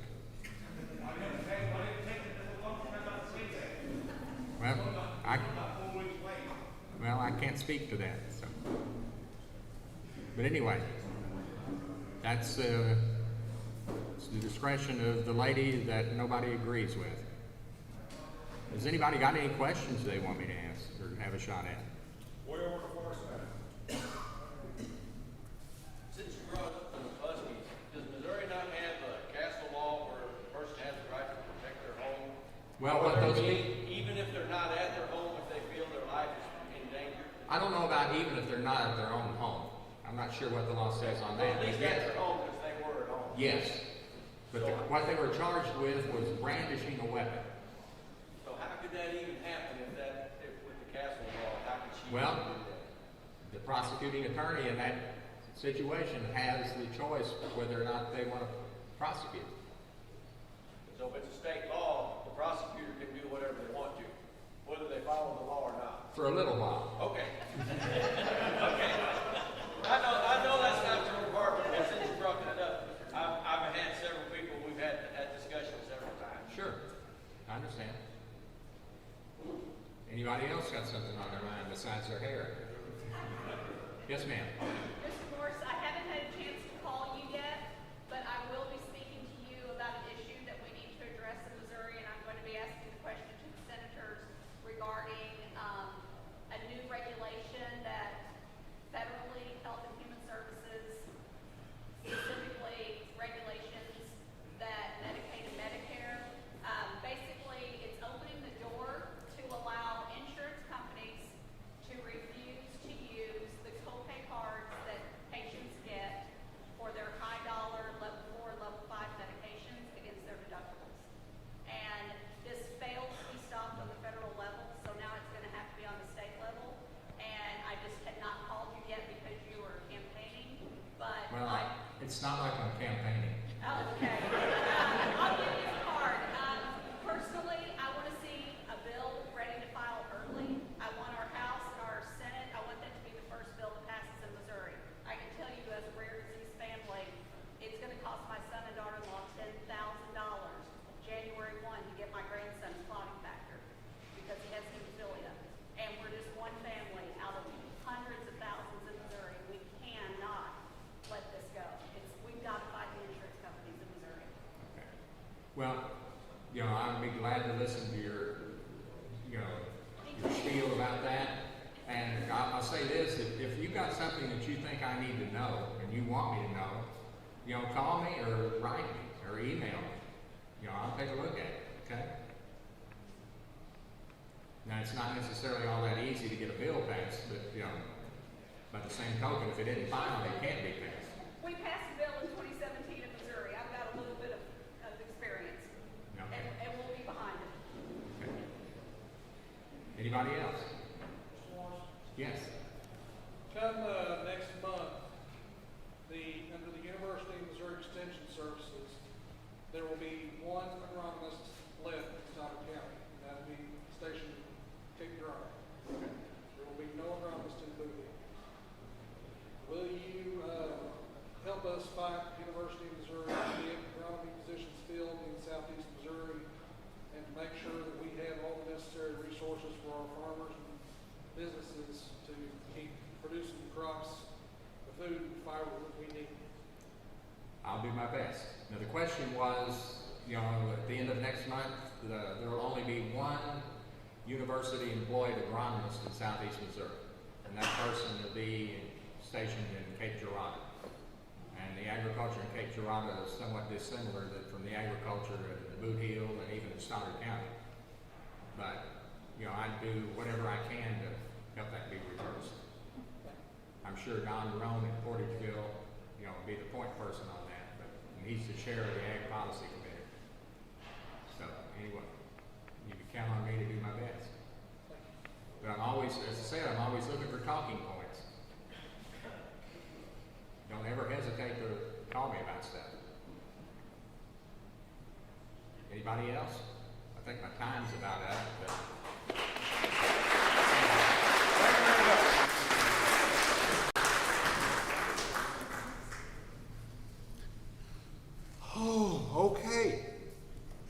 25th District, Missouri Senate. We have 4 candidates. They're all here tonight. We'd ask them if they would make their way on up to the podium.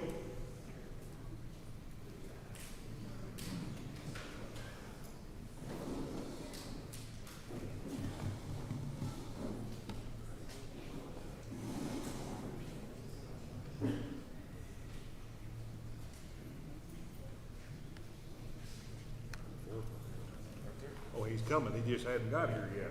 Okay, well, there's some other folks walking around back there too. All right. Now, guys, again, as I have said over every race so far, apparently I have done this wrong, but I have got you speaking in alphabetical order. All right? So everybody just sit down, take a load off, and relax. And I think we've about got everybody back in from the foyer out there that's coming back. And so at this time, I'd like to bring up Mr. Steve Cookson. I would love to come up. Is Mr. Bean alphabetically? You know what? You did right. For some reason, that was the only race that I copied these numbers off of that it wasn't alphabetical. Well, I wouldn't want to Come right up. in front of my I'm going to let him go first because I said alphabetical. That's what we'll do. Now, are we going off last name or first name? So, my name is Jason Bean. I'm running for the state Senate seat of the 25th District. Tell you a little bit about myself. I'm a farmer from Holcomb, Missouri. Actually, more specifically, I live in Pumpkin Center, Missouri. We currently farm cotton, corn, rice, soybeans, wheat. We've got some potatoes and watermelons. We farm in Dunklin, Pemiscot, and New Madrid counties. Just out of interest, we still farm the same farm in New Madrid County that my grandfather cleared many moons ago. My wife, Desi, who is here with me tonight, we have 3 children, Colin, Claire, and Otto. They attend the Holcomb Public School, and we also attend the Holcomb United Methodist Church together as a family. Tell you a quick history about myself and Farm Bureau. I grew up as a young kid. My dad was the Dunklin County Farm Bureau president. I logged many a meeting in Dunklin County. Also logged many an annual meeting at Tan-Terra. I was one of those kids that probably terrorized Tan-Terra from the bowling alley to the arcade. So many, many great memories of that. Tell you a quick bit of history about my political side. I grew up as a young man putting out many pieces, walking many parades for people like Kit Long, John Danforth, Bill Emerson. Bill Emerson was a man that actually shared the same birthday as my father, January 1st, 1938. And him and Joanne on the early days of the campaign trail would stay at our house. So we were very close family friends. And one of the things that I learned about Mr. Bill Emerson, he put people before politics. And I really, really respect that. Another gentleman was my father, Otto Bean Jr. In 2002, he ran for the 163rd District House seat. That seat had never been held by Republicans since statehood, but he proved with hard work, standing up for what you believe in, that we won that seat in 2002. Another quick thing about my father, which I plan to do the same. My father, in his desk in Jefferson City, held the Farm Bureau policy book right there on his desk. I plan to do that same thing. My number one priority as your next state senator is economic development, bringing jobs back to the 25th District. I traveled this area, I've traveled it my whole life. I've been from Shannon County down. Too many empty storefronts. If there's one thing that we can get out of COVID, the opportunity now is to bring manufacturing jobs from places like China into here. There is no reason we're not making 3M masks right here in the 25th District versus China. My second priority is workforce development, training the workforce that we need now and the ones we need to come with new manufacturers. How do we do that? We've got great vocational schools. We can enhance them, we can expand them. We can also utilize 3 great universities in 3 rivers, Southeast Missouri and the University of Missouri. We've got a president and a governor who both make that a priority. As my father used to say, when the branding iron is hot, it's time to brand. Well, let's brand. All right.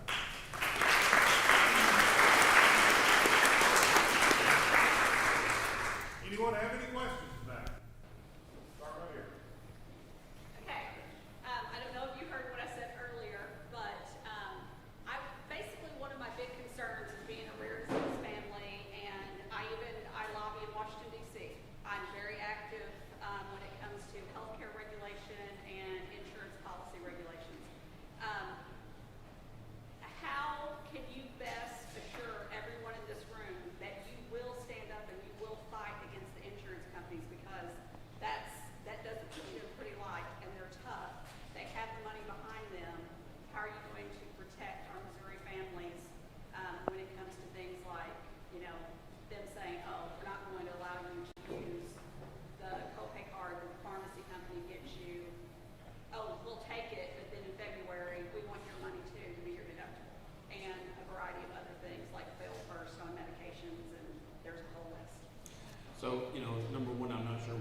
was in a office earlier this week, and they were showing me a paper of what insurance rates have gone. And for a gentleman working at this business to cover his family, it was more than he made there today. I'm gonna pick on somebody, but I've got my son with me who had seizures at a young age and has to have medication. I understand what you're talking about, and it's getting to the point that, you know, we're having to weigh options because it's so expensive. So yes, ma'am, I understand exactly what you're saying, and you had my promise. I will fight for everything I can, because insurance, I mean, it's just getting out of hand. It's just period. Next question. Mr. Dean, I know there's a lot of dirty crap going on with these elections. I'm a true Republican. I was raised all the way. My grandfather told me whenever I was getting married to the Montgomery family, a lot of people here know him. He said, "You don't need to be marrying that boy. He's a Democrat." When you're young, you don't give a rip. You know, you're in love, you're gonna marry. So I am a very conservative Republican. I got a brochure today about you on supporting Costner. Are you a really strong Republican or you kind of wishy-washy? Okay, so just so you know this, when that election came up in 2016, I really supported two people first. I supported John Bruner and I supported Peter Kinder. I've known Peter Kinder a long time and I supported them. And then when that race ended up, we had Chris Coster and we had Eric Greitens. One of the things I do, I take a long time, I study each candidate. Eric Greitens had been a Democrat before he was a Republican. He'd been to the White House 10 times. That concerned me. I knew Chris Coster had been a Republican before he came out as a Democrat. My father knew Chris Coster, and I knew what my father thought about him. So then I looked and I researched what that man did. Number one, California egg inspectors wanted to come into the state of Missouri and inspect our eggs. He stopped it. He said, "No, you stay in California." There's something called CAFOS lines out there. There was a very liberal judge in Jefferson City that was being pushed by Governor Nixon, who I did not support, to redistrict those CAFOS lines. If they would have been successful, it would have ruined animal agriculture in the state of Missouri. He stood up against it and stopped it, and I knew that. There's something else that Chris Coster did, and this is just all in my thought process. He also investigated an organization that I can't stand on name of Planned Parenthood, and I respected him for doing those things. So then I pulled back and I started watching that race. I watched the Missouri Corn Growers. I watched the Missouri Cattlemen. I watched the Missouri Soybean Association all endorse Chris Coster for that race. Then I watched the organization I'm here with right now, Missouri Farm Bureau, also endorse that candidate. So then I started looking at people. I started asking questions. A man at home by the name of David Haggard, who I respect a lot, lifelong Republican, supported Chris Coster. A man that lives right here in Dexter, Missouri, Mr. Charlie Cruz, also supported Chris Coster. I am a lifelong member of the NRA. When the NRA came out and endorsed Chris Coster, that's when I decided to, yes, I supported Chris Coster for governor. Just so you know, after that election, Governor Greitens' staff reached out to me, asked me if I would be willing to serve on his staff. I worked with Eric Greitens very well. I like Governor Greitens. I met him 4 times down here. I met him once in his office, and once again, I supported Eric Greitens as governor. 2 minutes. Any more questions? Oh, I got one. Since you're from southeast Missouri, from agriculture, and want to create jobs, what plants do we need to utilize the agricultural products we have in southeast Missouri? All right, I'll use my final 2 minutes as this. The 25th district is a very diverse district. We've got the cattle industry, we've got the timber industry on one side, we've got row crops on the other. A plan that I've had for several years is the state of Missouri is number 2 in cow-calf production. So of those cattle produced, just so you know, we're only finishing 30% of those. Why are we not finishing all of them? So if I have an idea is to come right in the middle, I want to bring in a feedlot. I want to bring those cattle that we're producing right here in the state of Missouri right to a feedlot. I want to feed them from right down here in southeast Missouri. I want to bring a processor with this, so that way we are processing our own cattle, so we can have Missouri-grown, Missouri-fed cattle. Look at the infrastructure that we have in our highways. We can hit the Springfield market, the St. Louis market, the Memphis market, the Jonesboro, Missouri, or Jonesboro, Arkansas market. That's my plan for agriculture. One of my plans. Got about a minute left or something. I'll just say this, my father made a deal with me. He said, I will give you the farm, but I want you to do two things. Number one, I want you to get your college education, and I did that. Number two, he wanted me to do every single job on the farm. I still do that today. I was doing it this morning. Y'all see probably ahead of mine, I'm welding. I was welding this morning. I do every job. I'm gonna take that same work ethic to me, Jefferson City, period.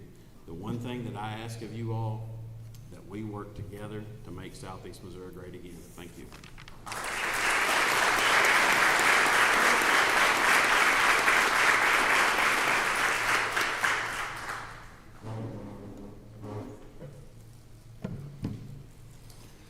Hello, my name is Steve Cookson, and I was raised in Stoddard County. I have a lot of family in Stoddard County, and I'm a Stoddard Countyan at heart, I can tell you that. The reason I'm a candidate for this job is I feel like I have the most experience and the most qualifications for this job. Although I do like Mr. Bean's comments that he said in his time up here. I'll tell you a story. Whenever I was still a superintendent at school, I would go to Jeff City. And there were two people I always looked up. And they looked just alike almost. And that's Maynard Wallace from over in Ozark County, raised cattle, and Ott Bean. And they were the best of friends. And I would walk out of there and I would tell everybody, I'm going to be Ott Bean and Maynard Wallace when I grow up. So I'm still trying to grow up. But of the candidates here, I'm the only one that has been 8 years in the legislature. Let me tell you a little bit about myself first. I'm an advanced graduate. I played on a state championship basketball team. I went to Three Rivers.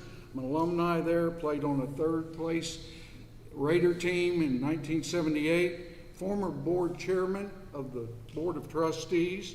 I'm a graduate of Hard Work University, College of the Ozarks over in Branson, Missouri, where we worked for our college education. I was a teacher, coach, principal, and superintendent. 8-year term limited state legislator, and I have a recommendation letter from Governor Parsons, not for an endorsement for this job, but for any organization that I would be qualified for. So he and I worked very closely together, and I feel like, teamwork and what you do when you get up there, the connections you make, because one person cannot do anything if they go up there. They have to have other people and a network of people that they can trust to get things done up there. I'm pro-efficient government and lower taxes, pro-life. I've been endorsed, pro-NRA, pro-agriculture and farm, 8-year Farm Bureau, Friend of Agriculture Award winner. One of my big issues is affordable health care. I'm going to really delve into that. Do we have any questions?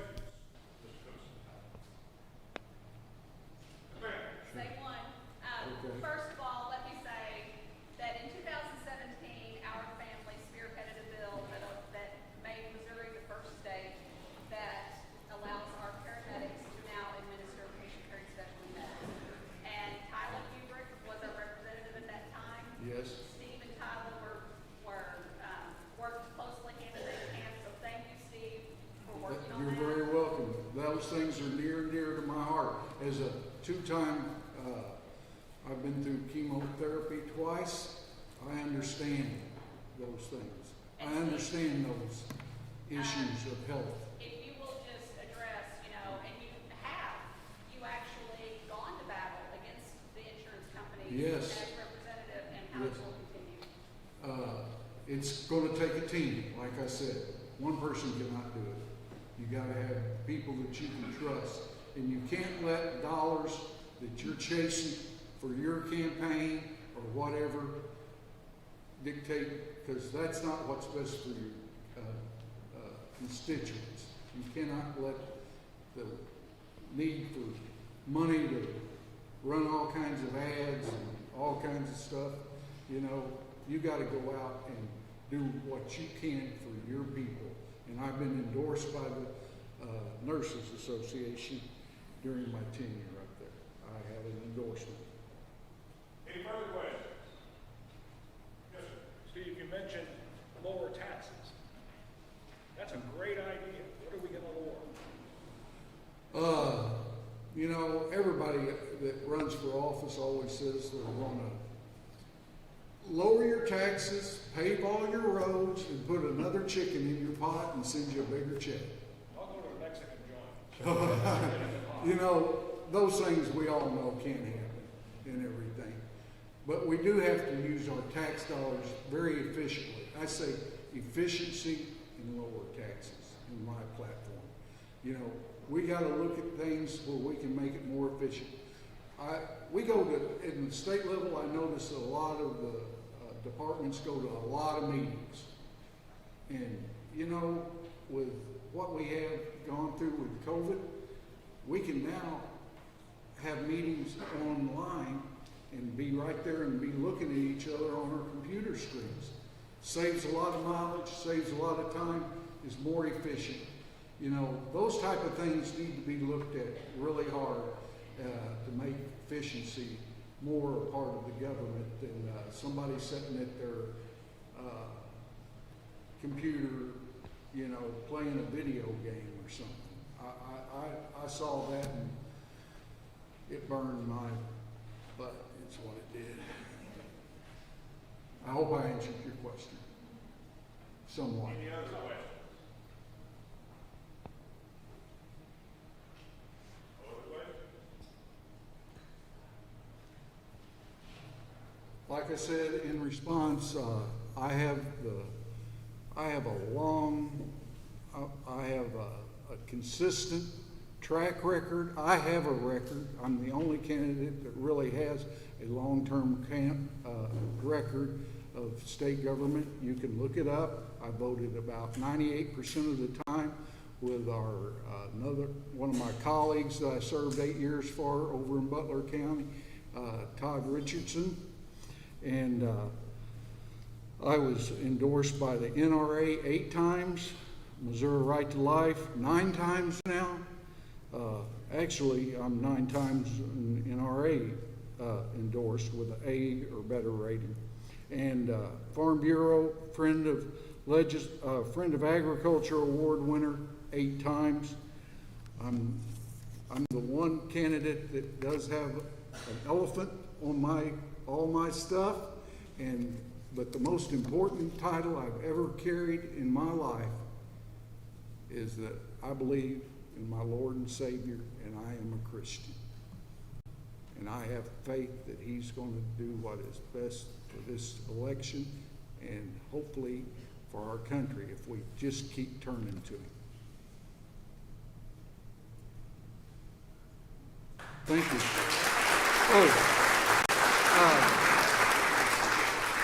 I did forget. I do have a resolution that was passed for me up there for my distinguished service as a legislator in the House of Representatives. It's a resolution and it's signed by this year's Speaker of the House, Elijah Har.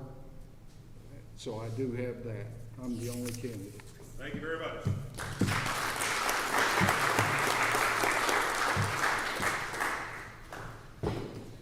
First of all, I'd like to thank Farm Bureau and the effort they've put in. I've put together a few of these events myself, and they aren't easy, and there's always something that comes up you don't plan for. So I know the effort you put into it and really appreciate it.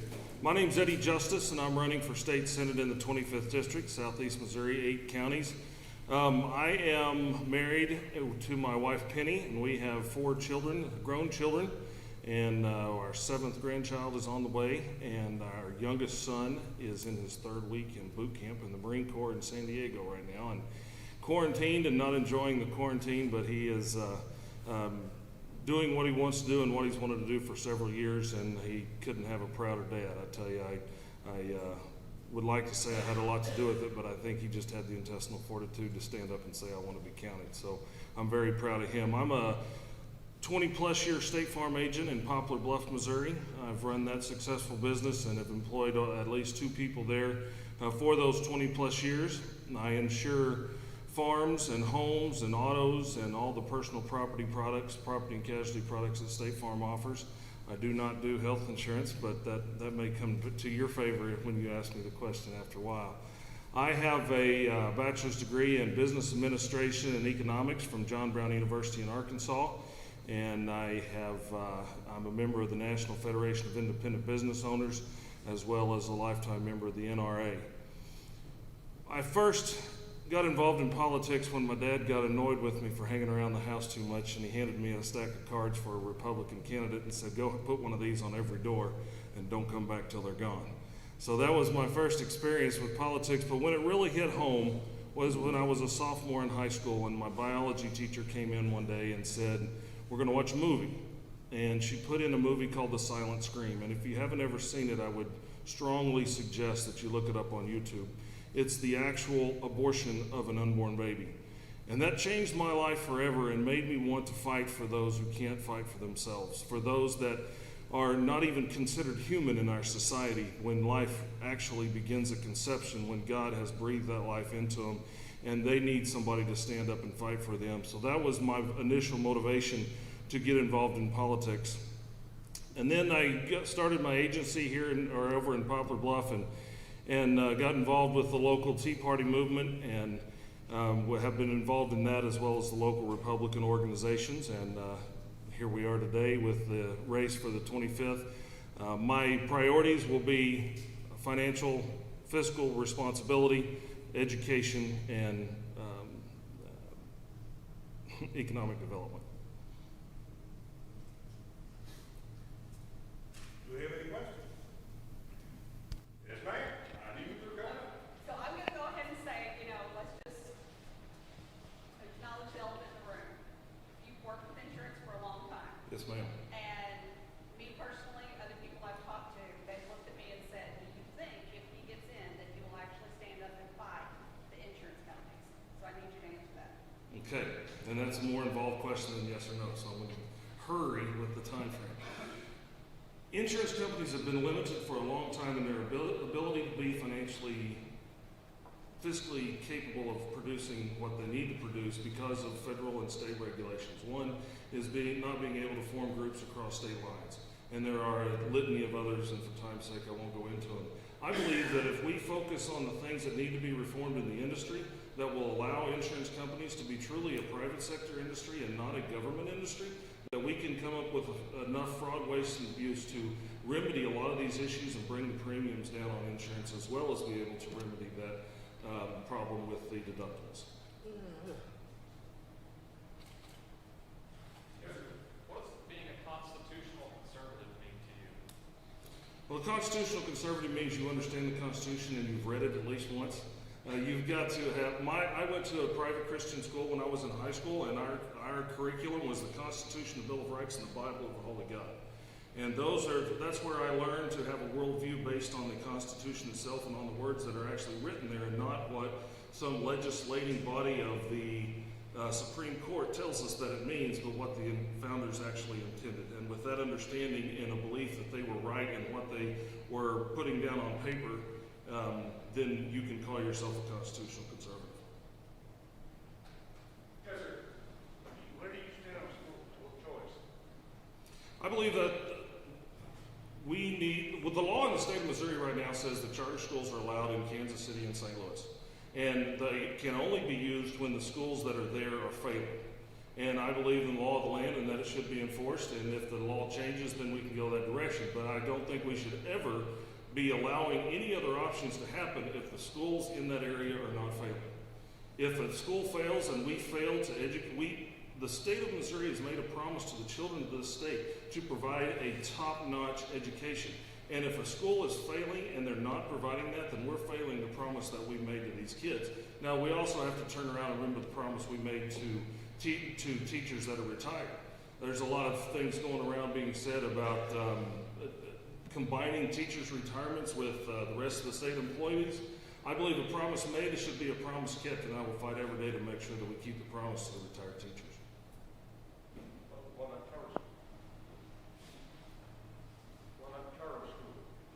What about charter schools? Yes. That's what I was addressing about St. Louis and Kansas City.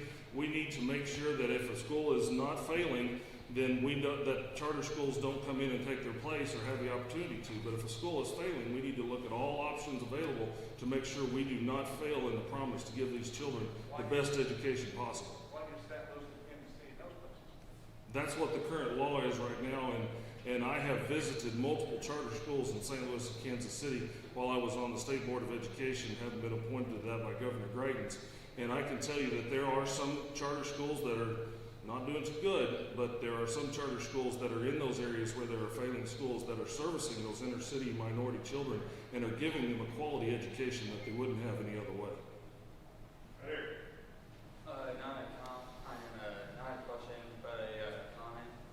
I strongly recommend that you vote for this guy right here. He is one of the nicest, kind-hearted men I've ever met in my entire life. He is one of the hardest fighters for the Republican Party, and he stands for true American values. This man, endorsed by the Missouri Right to Life, that should tell you something, all right? He is not going back down without a fight until we make sure that there's no more abortions in this state. Thank you, Carson. Last question. Yes, ma'am.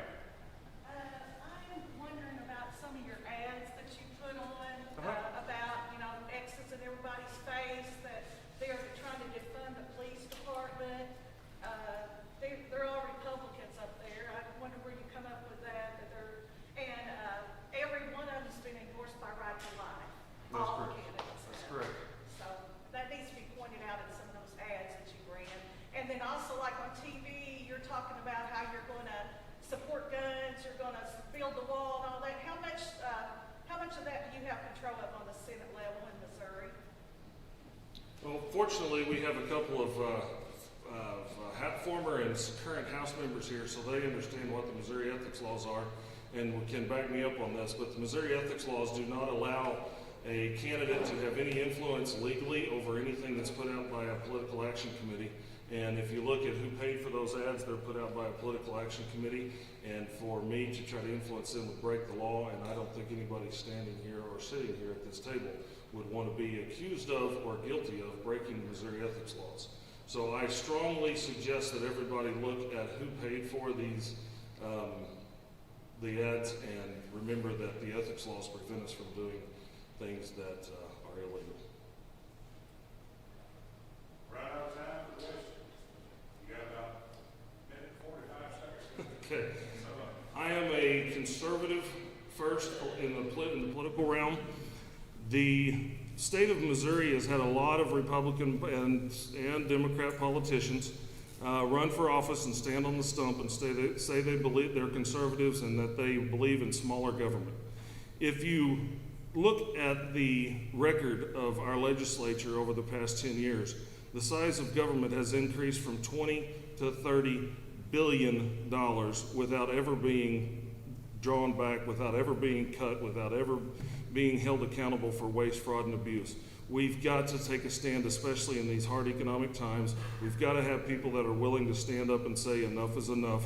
We've got to stop the fraud, waste, and abuse, and we've got to start spending Missouri taxpayer money in a more efficient and more appropriate way in order to make sure that we can shrink the size of government and bring it into check and rein it in order to make sure that taxpayers are served for the money that they are giving.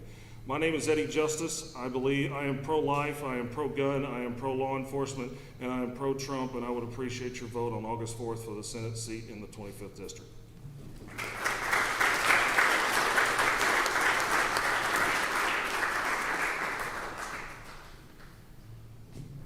Can everybody hear me okay?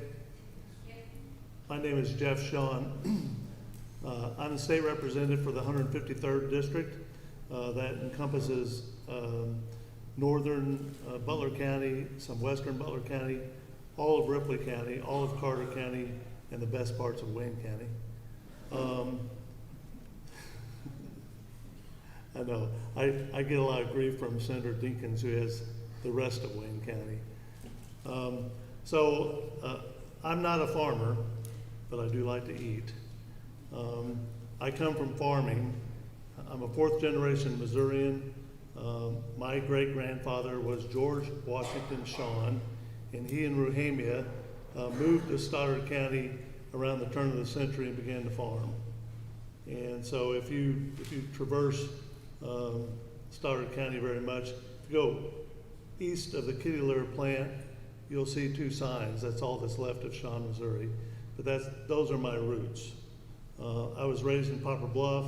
I have a background in small business for the last 20 years, and it's just been an incredible privilege to serve Southeast Missouri as a state representative. I'd like to say just a little something about farming. Mr. Bean was talking about being a farmer. I'm not a farmer, but I'll tell you something. Farming is crucial to Missouri. I mean, we have metropolitan areas, St. Louis, Kansas City, Springfield, Columbia, but really and truly Missouri is farming. The number one industry, I think it's more than $80 billion associated with agriculture. So it's literally what feeds us, and it's figuratively what feeds us. I'll tell you something, in Jefferson City, those folks from the urban areas, they go to Schnucks and everything is just right there for them. And they think that just happens, and they lack an appreciation of what it takes for farming. And we have some crises in farming, and one of them is the average age of farmers is somewhere around 56, 58 years of age. Now I'm past that number by a little bit, but that tells me that farmers are aged, and it's very difficult for young farmers to succeed. We have to support. I'm a politician. I was just told I had 30 seconds remaining. We have to support young farmers. We have to encourage them, and we need to make sure that we provide good crop insurance for them, and that we protect subsidies to help farmers through bad times, or a lot of these young farmers aren't going to be able to make it. So I've used up all my time just talking about farming. Okay, I'll stop. So I guess I'll take questions. Any questions? Yes. I bet yours is going to be on insurance. Yes, but thank you first of all for the bill that I think you sponsored to protect our EMS medevac. Oh, no, I killed the bill. Okay, that was going to hurt them. That's right. Okay. I knew that you protected our medevac. Yes. Yeah, and you were talking about fighting insurance companies. Yeah, were there any bills that came across where you actually opposed the insurance companies and did fight them? Yeah, well, but let me qualify by saying we all have to have insurance. Insurance is an important thing.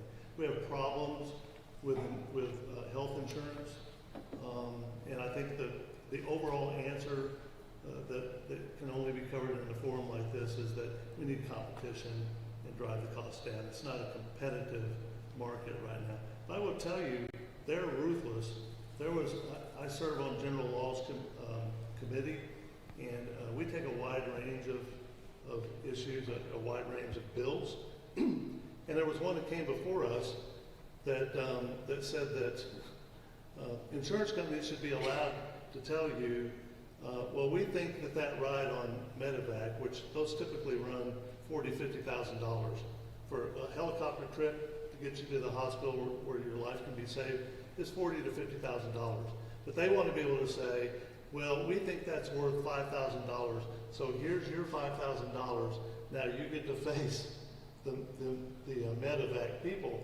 And so I called the bill sponsor. It had been heard in committee, and I said, I gotta be honest with you, I hate your bill. He said, why? What's wrong? I said, well, at that time, my mother, who was alive, my 85-year-old mother, if she had to take a trip on a helicopter ride, you're telling her that she's going to have to tell, she may wake up and find out she took this helicopter trip to save her life and find out she owes $45,000 out of her pocket. I said, you can't do something like that. That's absurd. And so I was able to intimidate them to the point where we didn't bring that bill to the vote. That would wreck the ability of people to be able to afford to get that crucial ride that would save their life. Well, that's an example of the problems that you have without disrespecting Mr. Justice, health insurance companies and the brutality of their attitudes. So yeah, I take them on. So thank you for that. Any further questions? You need to talk. So I used all my time talking about farming, and I didn't even get to say what I wanted to about farming.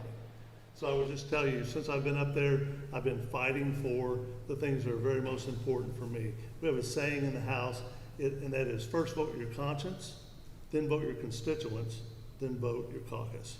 And I felt like that was really good advice. My conscience says the number one issue for me is pro-life. So I believe that life begins at conception, and I believe that killing a baby in the womb is a form of murder. And so I have sponsored legislation that's very aggressive in that area. If you want to talk to me about some of that, I'm happy to. NRA came out and endorsed me and only me in this race because I sponsored and co-sponsored significant legislation that protects the Second Amendment. Because I'll tell you something, if we don't protect the Second Amendment, then all of our other rights are gone. And I think with what we've seen in St. Louis, I can think of no finer example of how quickly everything erodes. You know, that we have in Missouri the Castle Doctrine, and it says that you can protect your family and your home from attack, and yet we've got a prosecutor in St. Louis who's filed charges against the homeowners who stepped out there to protect their home with their guns in their hands. And then the people who broke down the fence and trespassed on their property, they're not held to account for threatening those families. Guys, everything that's up is down, everything that's down is up.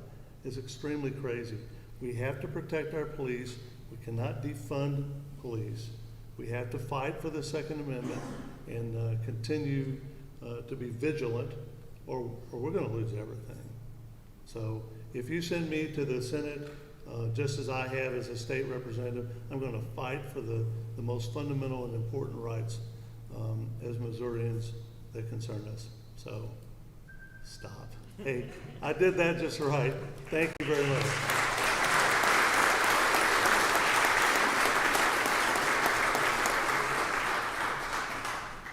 Shake these up for you guys. Thank you.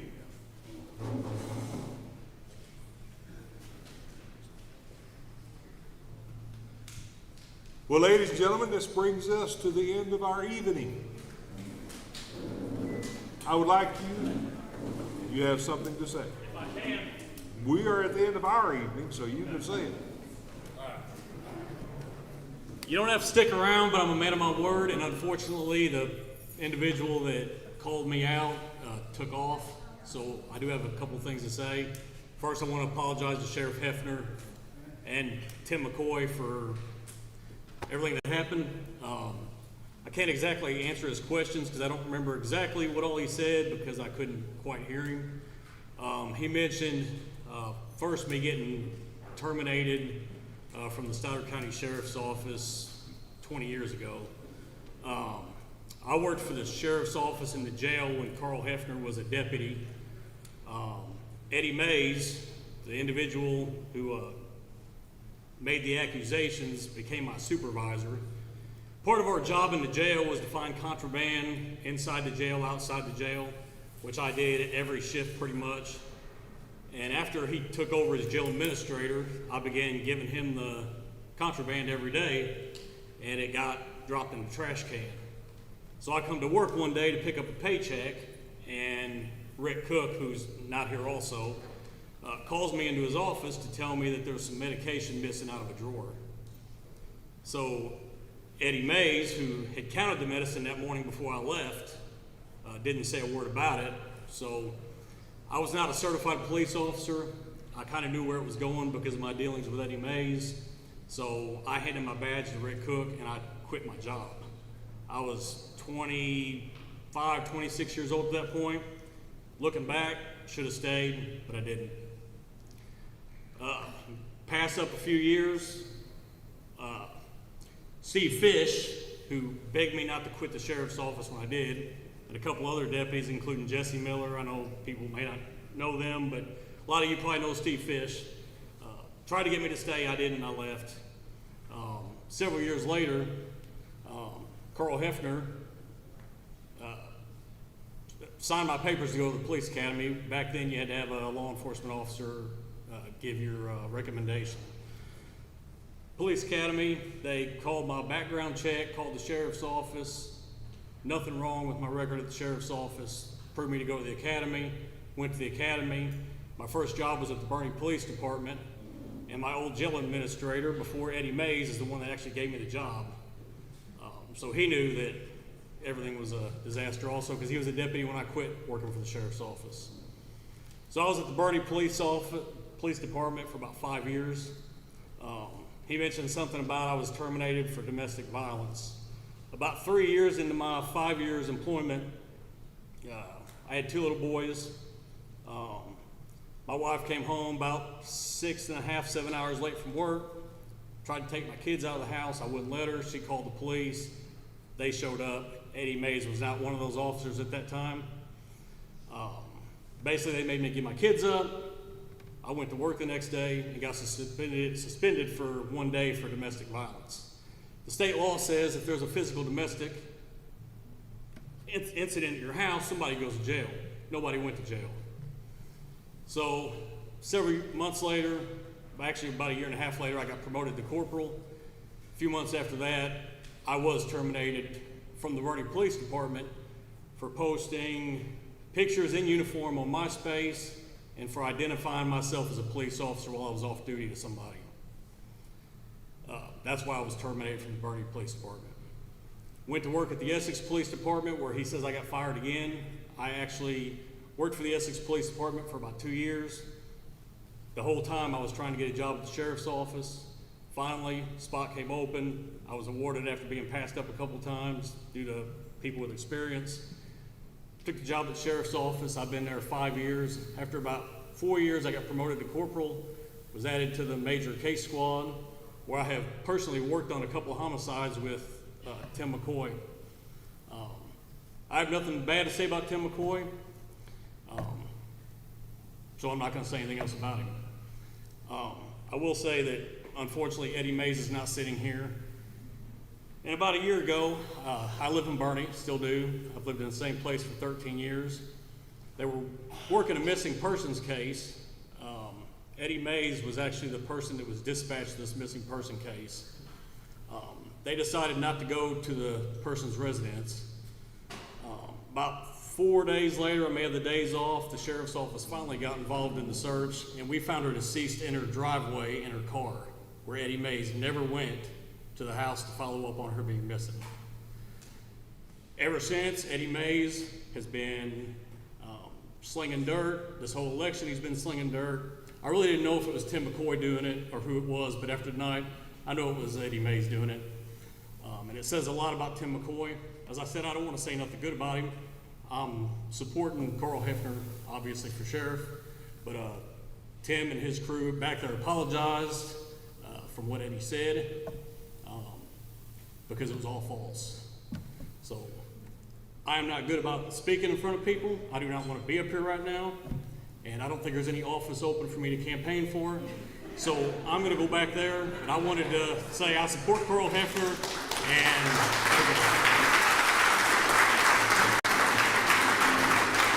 Thank you for giving me that time. ladies and gentlemen, have a great evening.